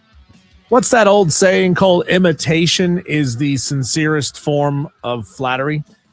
Yeah. As we have all just spent the last 4 days, now 5 days, and we're going to keep talking about this ad nauseum forever, I'm sure. I'm talking about we, the sports world, not you and I on this show, about how elite what the Masters does in its totality is. I think it's time for other major tournaments to follow suit and start banning cell phones from their fans. You don't necessarily have to call them patrons because then that's ripping them off a little too much. But the U.S. Open needs to ban cell phones. The PGA needs to ban cell phones. It's phenomenal, Cole, when you don't have to look at Rory trying to knock it in on the 18th, and there's a crowd full of people doing this. I mean, looking there and seeing a couple thousand people doing this sucks. You know why? Because there's also some people doing this, like holding it over their heads, blocking the people that are 3 rows behind them. Get rid of cell phones at every single major tournament in golf, and golf will be better for it. That's my overreaction. What they did at Augusta National, and the cell phone thing is not new, but it's just phenomenal. It makes people be in the moment. Yeah, I just don't know, though, if you do that at other tournaments, does it take away from the Masters in a way? Because like the Masters has all these little different things that make it the Masters, right?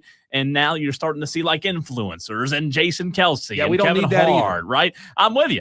But I just wonder if you start resembling the Masters at other events, does it become less Masters? You know what I mean? Does that make sense? No, the Masters would still be the OG. They're still the original. They still have the egg salad sandwiches.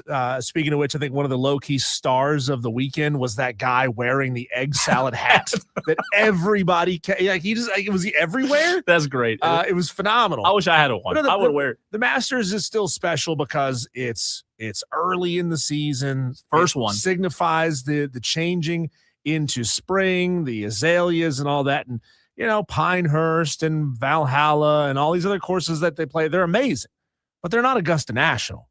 Yeah. It's still unique and it's going to stay unique. But Dan says concerts need to ban cell phones also. I agree with you. JB. JB, excuse me. I'm sorry. Dan. They need to call in earlier. What they need to do. There was that part in the third Christian Bale Batman movie where he gets out of his fancy Rolls Royce and everybody's like, oh my God, that's Bruce Wayne. And they start taking photos. He just presses a button. All of a sudden, boom, all of their electronics die.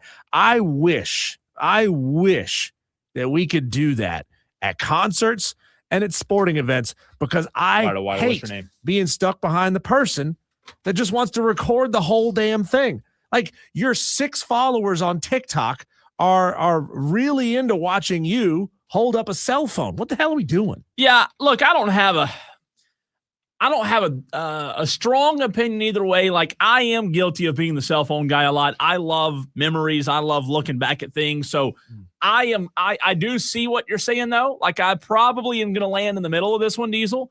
But at the same time, the Masters, the what makes the Masters so iconic is all of these different things. And we've talked about it a million times, but I don't know. I don't know where I stand. I don't know if I agree with you, disagree with you. I think I'm going to land in the middle on this and leave it up to the Tolos. Concert cell phone guy is the worst because you have this band that you just paid anywhere between $25 and $500 to go see. Yeah. And you're going to watch it through a little rectangle. Yeah. Like, You realize that when you watch it back, it's going to sound like crap and look like crap because it's a cell phone.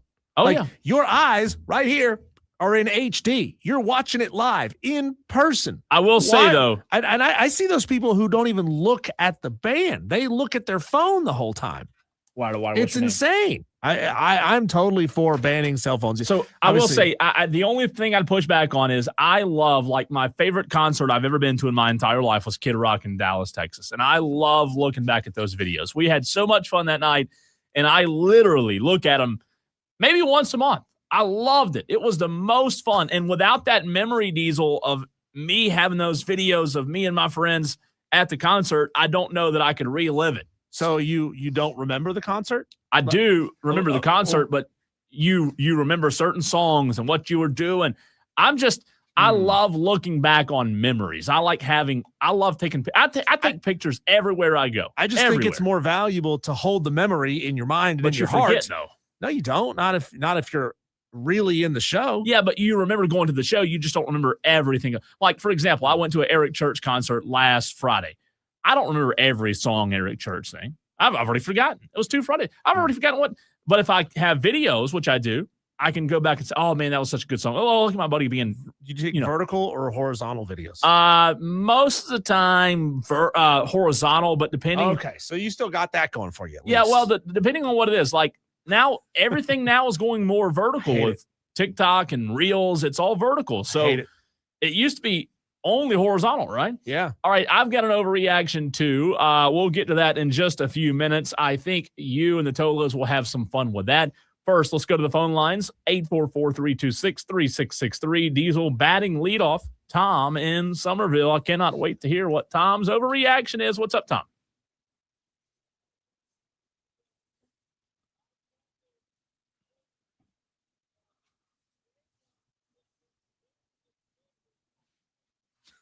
Ah.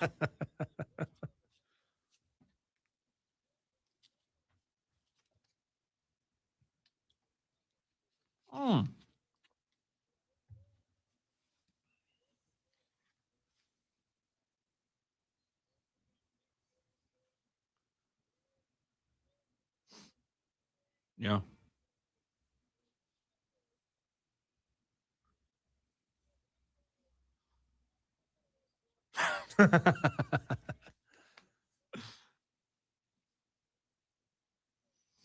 Based on the math, Tom, if you lose the midweek, you have to sweep the weekend series to go 500 on the week, to go better than 500. Like, if you would lose 2 out of 4 if you win 2 out of 3 in the weekend series, but you lose the midweek.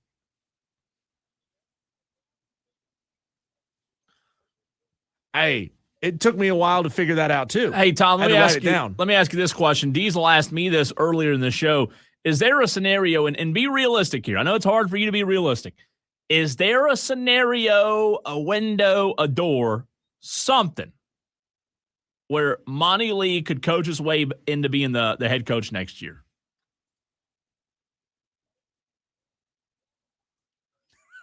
Tom. But if they keep sweeping weekend series, it's going to happen, Tom. What if they take 2 or 3 from Mississippi State this weekend, Tom?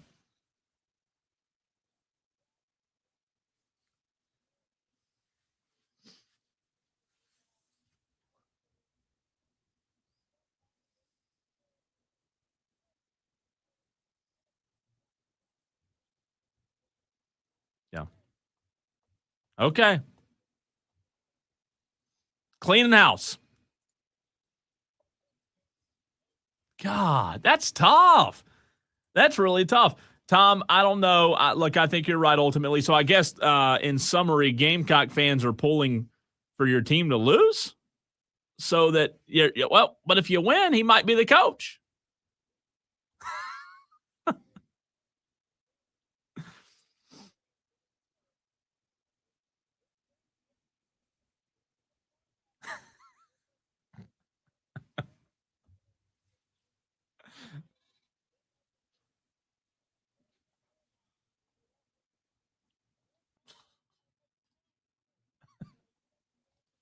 Okay. Well, I tried. Thanks for the call, Tom.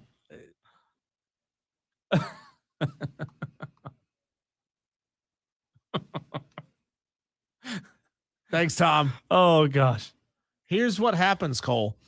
Kevin Schnall takes the job in Columbia. Monty Lee becomes the next head coach at Coastal Carolina.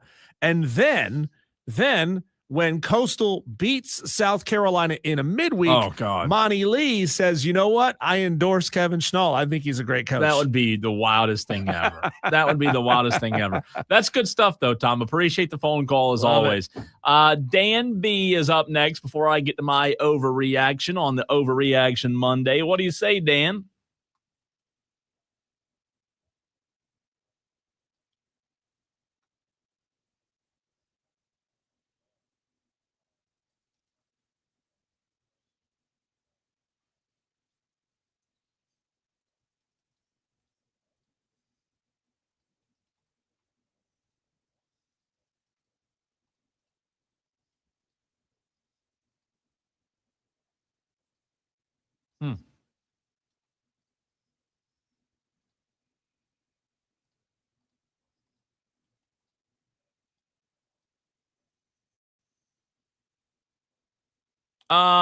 Since Tiger, no. It's not quite where it was, but I think the overall bar has been raised since before Tiger.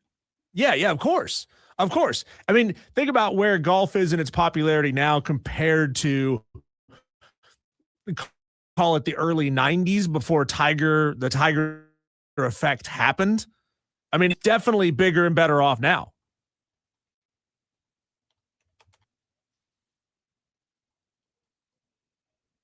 I think it's helped a lot. I think it's increased a lot, and there's a lot of factors. I think that you have a lot of personalities right now that are polarizing, like Rory, who is, I know Scotty's not that polarizing, but Rory is a very polarizing personality. I also think the growing the game of golf from an internet standpoint helps too, with your YouTube golfers and your Grant Horvats and the likes of those, because if they're watching them during the week, Dan, I would imagine that, golf's on Sunday as well. I can relate. I've watched it during the week. I think all that helps as well, if that makes sense.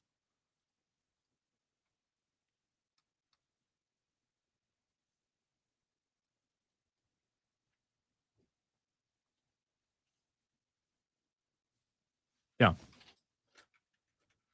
What's your name?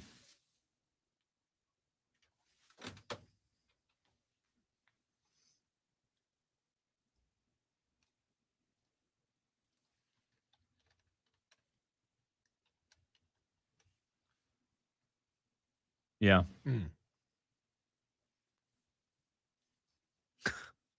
It was intentional.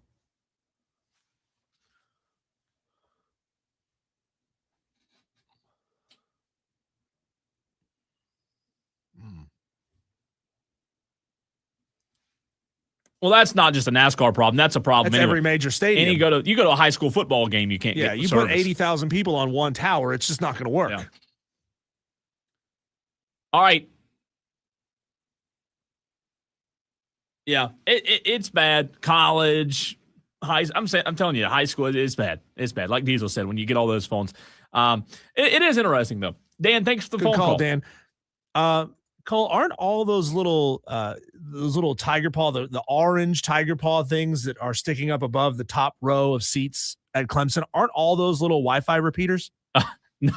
I've heard that. I don't know if that's true or not, but on the backs of the stadium? Yeah, it's at the top of the stadium. No, I don't know if they're on the flagpoles that have all the different I don't know. ACC team flags on them. I really don't know. I've heard, and maybe somebody can confirm this, I've heard that those are all little Wi-Fi repeaters. I don't know the answer to that. I have to do a little digging on that. Cocky for a reason. Up next on Overreaction Monday. What's your overreaction, Cocky?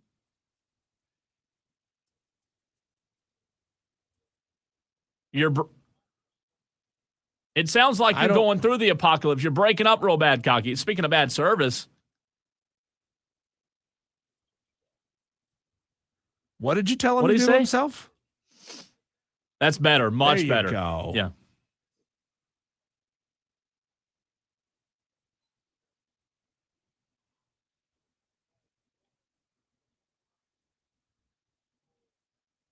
Wow, you don't like Rory? That's a hell of a reach, man.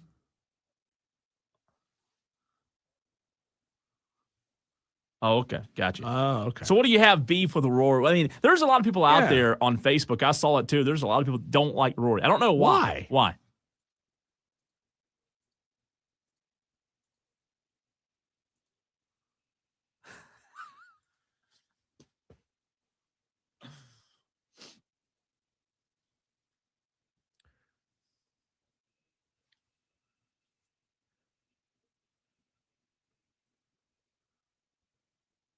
I don't know, maybe in a different country. Hey, cocky for a reason. First of all, Rory's pompous and conceited. It's cocky for a reason is your name.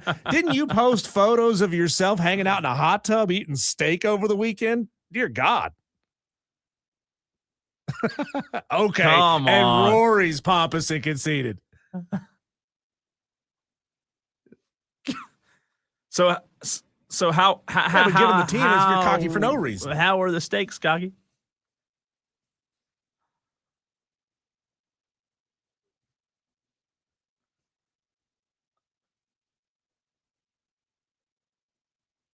You think?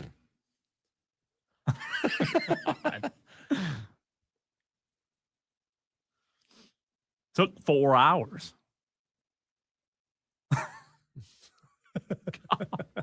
Took an hour and a half.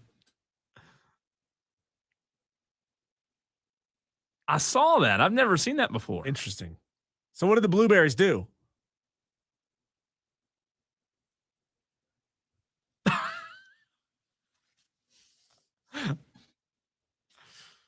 Okay. Blueberries and steak fat. Okay. Well, we'll trust you on that one, Cocky. We will trust you. Thanks for the phone call. Good stuff, man. Oh, my gosh. Blueberries and steak. Yeah, I saw when he posted that photo. Yeah. What is that? I didn't know what it was. What does that do? All right, here's my overreaction, Diesel. I believe that Rory McIlroy had an unfair advantage in his win yesterday in Augusta. And Special clubs? No iron 3D printed clubs. Oh. Look. You talked about it earlier in the show, and we'll talk about it later as well. He said on the interview after the match, look, I dropped Poppy off at school. I'd come down here a lot and fly down here, being an advantage of being a winner. Play it whenever you want, pretty much. I've played it a lot lately. He said he didn't play the last 2 or 3 courses, Diesel, because he wanted to focus on Augusta, right? He put so much attention and effort into it. Okay, then you fast forward to the week of. On Sunday, he plays with his dad, which I think is pretty cool. No, like not throwing shade there. Sunday last week. That's right. Yes. Monday, Tuesday, Wednesday practice rounds. That's 4 days in a row. Thing starts on Thursday, Friday, Saturday, Sunday. Yesterday was his 8th day. Yeah, he should have won. It was his 8th day playing the freaking course. If I went out there and played 8 days, I think I could find, I don't know, I don't play golf. But if you play a course, Diesel, 8 days, you as a weekend golfer, you're probably going to get better playing it 8 days in a row. I think he had an unfair advantage. That is my overreaction on this Monday. Well, Scotty's won before, so Scotty could have done the same thing if he wanted to. He could went and spent time with his wife and his newborn son. That's lame. Other golfers who have won in the past, they could go and play it whenever they want to. Unfair advantage. Unfair. You played it 8 times. If you were given an unfair advantage at something and you still managed to put one all the way on the other side of the dividing tree line between you and the other fairway, clearly the advantage ain't working. But I'm just saying, is it not unfair that he played it all those times and these other golfers that hadn't What are you won? saying? Guys aren't allowed to practice anymore? Well, it's practice. Come on, man. We're talking about the practice. course he was playing at. A lot. They moved the pin. I'm telling you. Now, I think here's the way I would summarize it, because it is a little bit of an overreaction, because that's what we do on Mondays. But I will say maybe it's more of how about this? Will you side with me here? You don't want to side with me on an unfair advantage. Will you side with me on an earned advantage? Yes. Okay. I will side with you on an earned advantage. I like that better. I don't know if because it isn't a little bit of an advantage. Trying to think a tour golfer that's good, that has a chance to win the Masters, who hasn't won it yet. Xander Schauffele, maybe. Yeah. Could Xander, being a tour golfer, a really good one, could he just call up Augusta National and say, "Hey, I want to play there tomorrow"? Would they let him? I don't think so. Yeah. Now, I could be wrong on that. I'm not an Augusta aficionado, Diesel, but I will say I do have one more thing. I have gotten over this Masters weekend thing. I'm not a golf guy, but I'm not going to pretend like it doesn't kind of irritate me a little bit. Every friend of mine on Facebook this weekend went to Augusta except for me. All weekend scrolling pictures of them using the little black phones, and the standing out front with their little bags and their green Augusta. I mean, I just come on. how hard is it to get tickets to this thing? Everybody's there this weekend on my Facebook, evidently. Yeah, you got to know somebody. I don't know. Apparently, I don't know anybody. I don't have good enough friends that will just give me Augusta tickets. Though it was Mike from Ohio earlier. Mike from Ohio, he got in. I don't think it's Mike. What was it? What was his name? I thought it was Mike. No. Anyway, he said he's going to get me in. So sorry, but I will post photos from the black phones. Yeah. I just feel like everybody went this weekend. Would you surrender your phone to the Augusta National? Matt. Would you surrender your phone to the Augusta National phone lockers, or would you leave it in the car? Car. I just don't trust the lockers. There might be somebody in the locker. Never know. No, you just never know. You never. I'd be never a little bit. I mean, it's still cool. I mean, look, I'm not okay. Maybe I'm a little jealous. You're a lot jealous. I'm a lot jealous, but Jealousy I don't know. Is a stinky cologne. I don't know Cole. that I would. I don't know how much I would enjoy it. I would enjoy it. I don't know on a scale of 1 to 10 how much I'd enjoy it, but I would like the chance to go. Maybe it's just me being at my point in life that I'm at. I want opportunities where I can disconnect from my phone, where I can put it away. Like I'll go up to the grocery store and go get gas, leave my phone at home on purpose. Oh God, I couldn't. I left the house for like 20 minutes on Saturday to go to my neighbor's house to grab a tool. And my wife goes, "Why don't you take your phone with you?"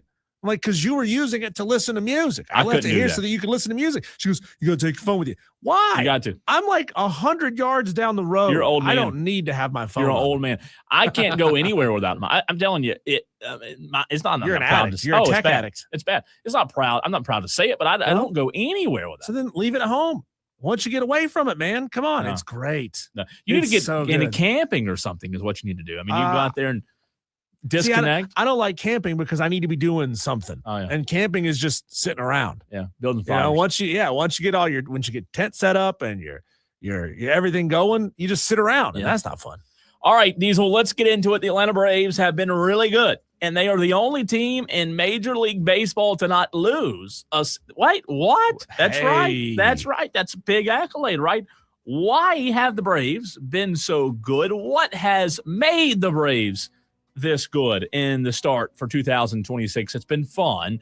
How long will it go on? We don't know, but we'll get into it. What's made this Braves team this good? Next.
Alex Anthopoulos Diesel got some flack during the off season this year, and everybody this year and last year for not being really, really aggressive during the off season. The good news is, thus far, now it is a very small sample size. It looks as if this team is constructed to win some baseball games. That's the goal, to win, right? I want to ask you, Tolos, who are Braves fans out there, to participate, get involved in the segment, 844-326-3663. Diesel, there are a lot of things that have made the Braves good this year because they are off to a really good start. They are the only team in baseball that has not lost a series, which is really impressive when you think about the Dodgers, who have lost 4 games. By the way, the Mariners lead the Astros right now 6-2, top of the 6th. But the Braves back in action tonight, 7:15 against the Marlins. This Braves club, they're 10-6, 6-3 at home. And the number one thing, there are several things here, but the number one thing that I point to that impresses me thus far, when you look at these 10 wins the Braves do have, is the D word. Depth. Offensive depth. Stars are important on any team, right, Diesel? You want to have stars. You want to have Ronald Acuna. You want to have Matt Olson. But what I've liked about this team this year compared to the last 2 years specifically is the depth that this team is playing with. You go back to last night, 19 hits. They're putting up 13 runs. You've got multiple guys contributing. Ozzie Albies, Austin is starting to play a little bit better. Matt Olson, role guys like Dubon, we've talked about, even non-stars. Eli White, we've talked about, even though he had a little injury on Saturday night. Hey, it's not just the Acuna and Olsen show, Diesel. That's number one.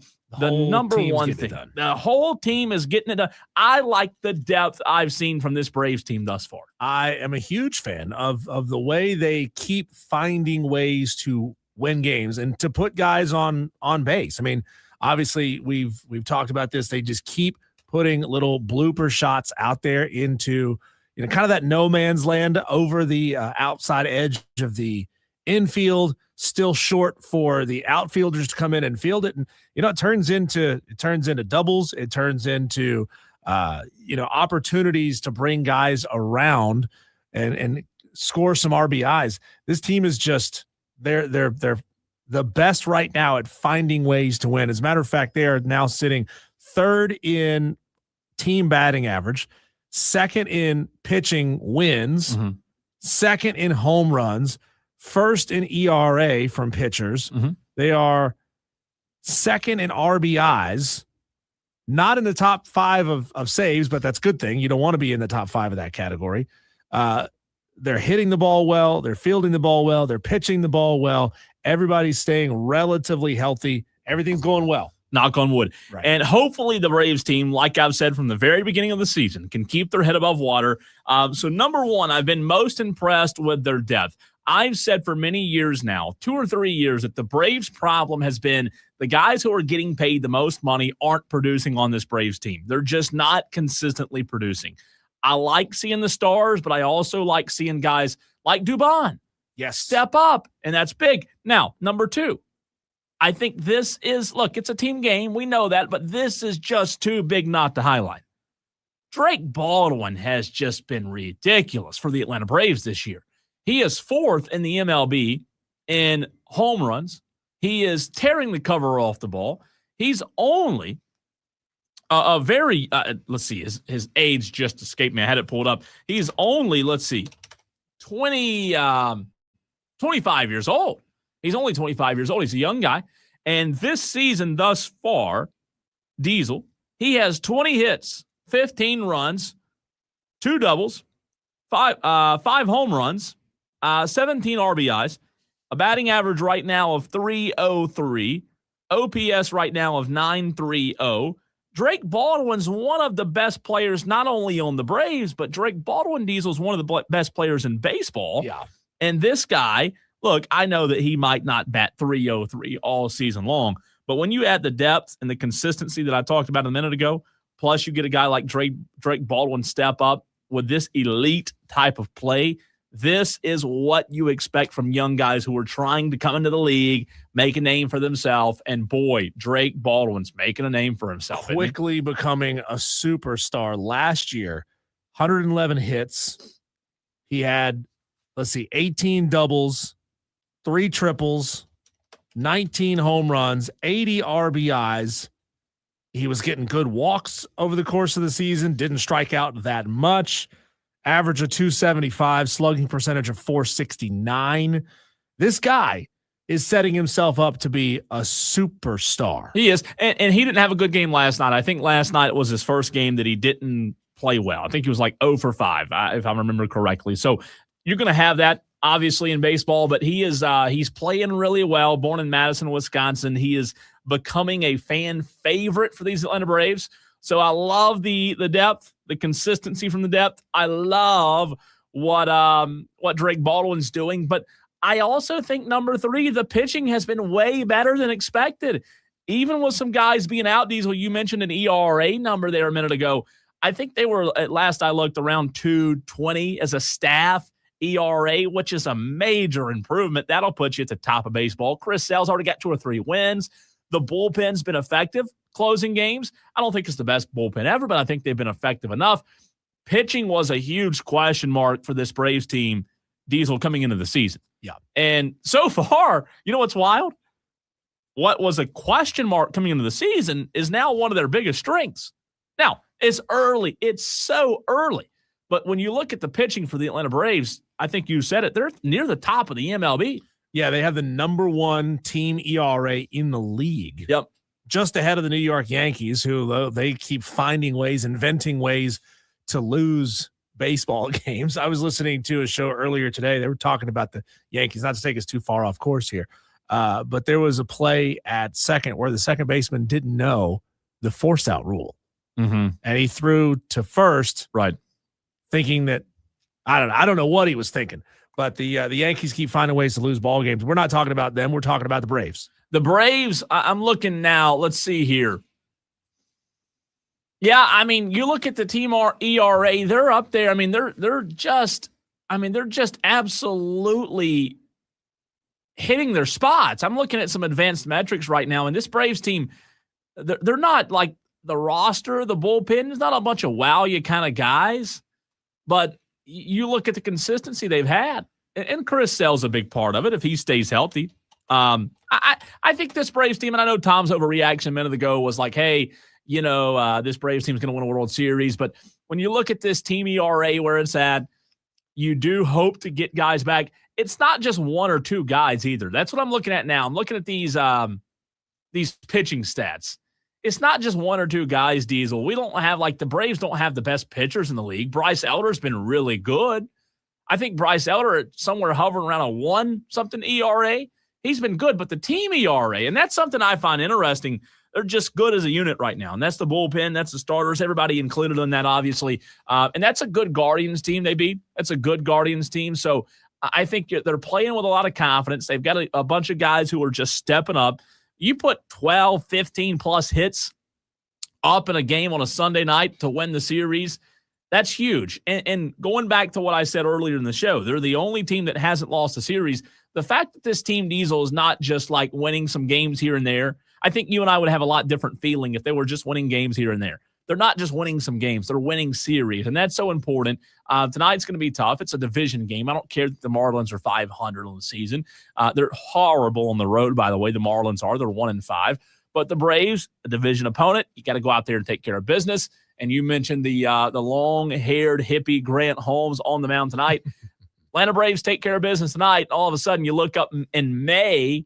If you keep stacking wins like this, you look up in May and think, 2 months into the season, nobody saw the Braves. Nobody saw this coming to NL East leaders right now. Yeah, this is a sweepable series. Obviously, you want to win 2 out of 3 at the least, but you could sweep this series. Start setting yourself up. And I don't remember which total it was last week or 2 weeks ago. Was talking about, these kinds of starts being able to sustain you during the lulls that you're inevitably going to face. Win this series, sweep this series against Miami, and then you set yourself up, 3 months down the road from now, 4 months down the road from now, in a position where you can afford to drop a couple of games and still be okay. And you mentioned the Yankees. The Braves are in first place in that team ERA. 2.41 was the exact number I was looking for. They have a 2.41 ERA as of today. That's through 16 games, which is pretty good. 10-6 on the season. They're also leading the NL East right now. The Marlins, who they play tonight, Diesel, are in second place at 8-8. When you look at the NL East, not a great start for the NL East, a division that's usually pretty good. The Marlins are 8-8, the Phillies are 7-8, the Nats are 7-8, and the Mets are 7-9. So it's a long, long season. And the Braves didn't expect, if you're just being honest with yourself and you're a Braves fan, you probably didn't expect to be leading the division much of this season. And leading the division in April doesn't define who you are. But I'm telling you, if you look at what this team has, the way they're playing, and you start getting pieces back throughout the course of the year, I think then you might be on to something. And we know that baseball is all about playing your best at the right time, getting hot at the right time, right? But Spencer Strider still on his rehab assignment, last I've seen, Diesel, and that's going to be big. Michael Harris moved to the paternity list, so that's big as well. So look, you're going to suffer injuries. You're going to have guys get hurt. You're going to have guys go down, but get Strider back. Get Strider back and see what this team looks like. That would be huge right now to have that guy in the rotation. Yeah, an opportunity for a big-time season. This entire series against Miami on MLB TV for those Tolos who want to be able to watch it. The first game on the road at Philly is also on MLB TV, but they're on live broadcast television Saturday the 18th. So 5 days from now, their game at Philly on live TV. And by the way, it's Luke Williams who's been called up to take Michael Harris's spot. Michael Harris, like I said, moves to the paternity list. Eli White still dealing with that foot issue. He's day-to-day. But Spencer Strider on his rehab assignment this week. That is a very good sign. And hopefully Michael Harris, things don't, take too long for him to get back. You love to see it, Cole. You love to see the Braves getting off to this hot start. When we come back, maybe some bad news for a big-time NFL draft prospect. Definitely going to cost him some draft position. We'll just have to wait and see. I'll tell you what's going on, and we'll relive some of the all-time great boneheaded behavioral issues that cost guys draft stock. Next.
For a fan phone, this is Wire to Wire with Diesel and Cole Bryson on the Fan Upstate. A week ago, ESPN was mocking former Miami Hurricane Ruben Bain Jr.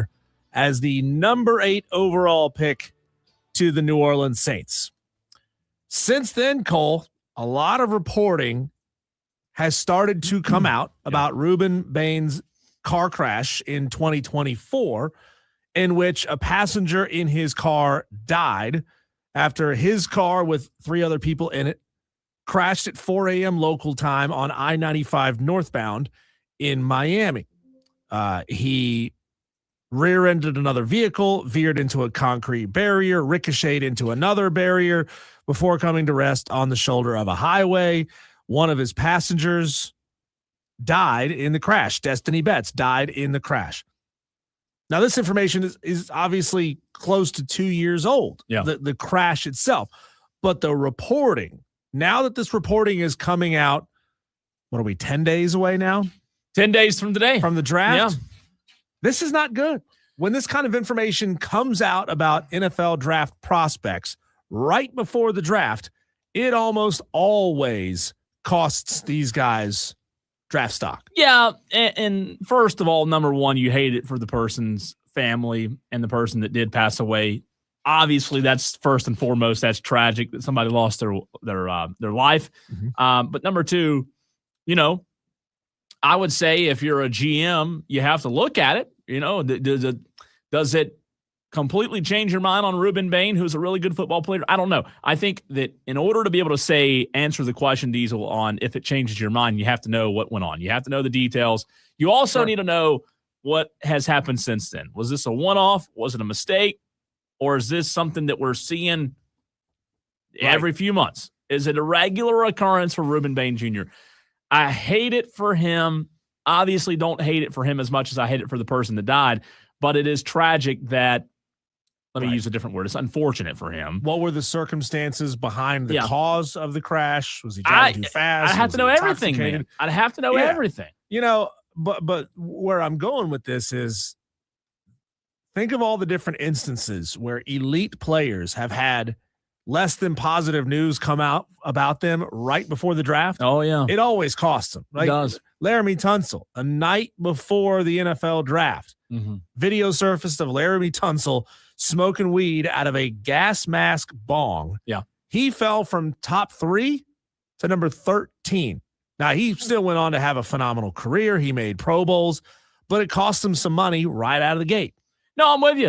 And unfortunately, it's going to cost you money. You might end up in a better situation, but it is going to cost you money. By the way, love this comment from Shane Barrett on the YouTube stream, who says mowing the lawn and toe-lowing equals a tier 1 experience. We should coin a phrase for that, Shane. That is mow-lowing. Yes, I like mow, that. M-O-W-L-O-I-N-G. Van B says, I've done that before, Shane. I love that. Love it. Love it. Mowing the lawn and toe-lowing. Hopefully you're riding, not pushing. But if you're pushing, it's okay. You got to push sometimes.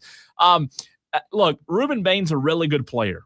And I would love for my Dallas Cowboys to draft Ruben Bain. You talk about an impact player. Go watch those highlights from live. He was unblockable at times. So I'd love for my team to draft him. Here's the problem, though, as a fan. The fan don't care. The fans don't care about what happened. And that's unfortunate, Diesel, but that's the way we are as sports fans. We care more about our team's success than we do digging up the facts and all the information about what happened, right? College football fans, pro football fans. Cowboy fans, who cares? They'd say, who cares? Draft the guy. It's a good player. Good player. I don't know if Miami police chose not to do a field sobriety test, which they didn't. So it's like one of those things. It's what do you know? What can you prove? Yeah. We know that he was cited for careless driving. Yeah. Dan says he's facing vehicular homicide charges. Dan, I'm not seeing that anywhere. I don't see anywhere where he's facing charges. Maybe you're seeing something that I'm not seeing. But it's a tough spot. Right. You don't want to draft that guy knowing that he's going to be going through legal challenges and legal issues. If he's cleared legally, I think you have to at least entertain it, right? Now, so Dan said he assumed. As of right now, he's not facing criminal charges. But like I said, negative news like this does cost guys draft stock. I just wonder, though, if he's not facing criminal charges, Does that open doors back up? Maybe it does. Maybe. You know what I mean? Maybe. But then again, the news doesn't always have to be true for it to cost guys No, draft stock. Warren no. Sapp, there were unconfirmed, unproven reports of failed drug tests.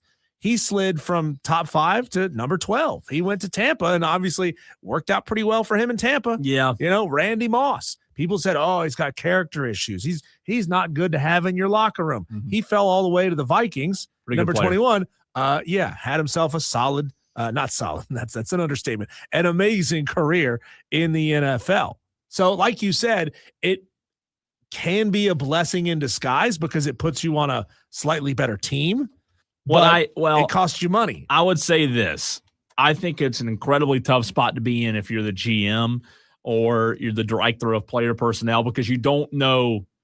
You have to do diligence here.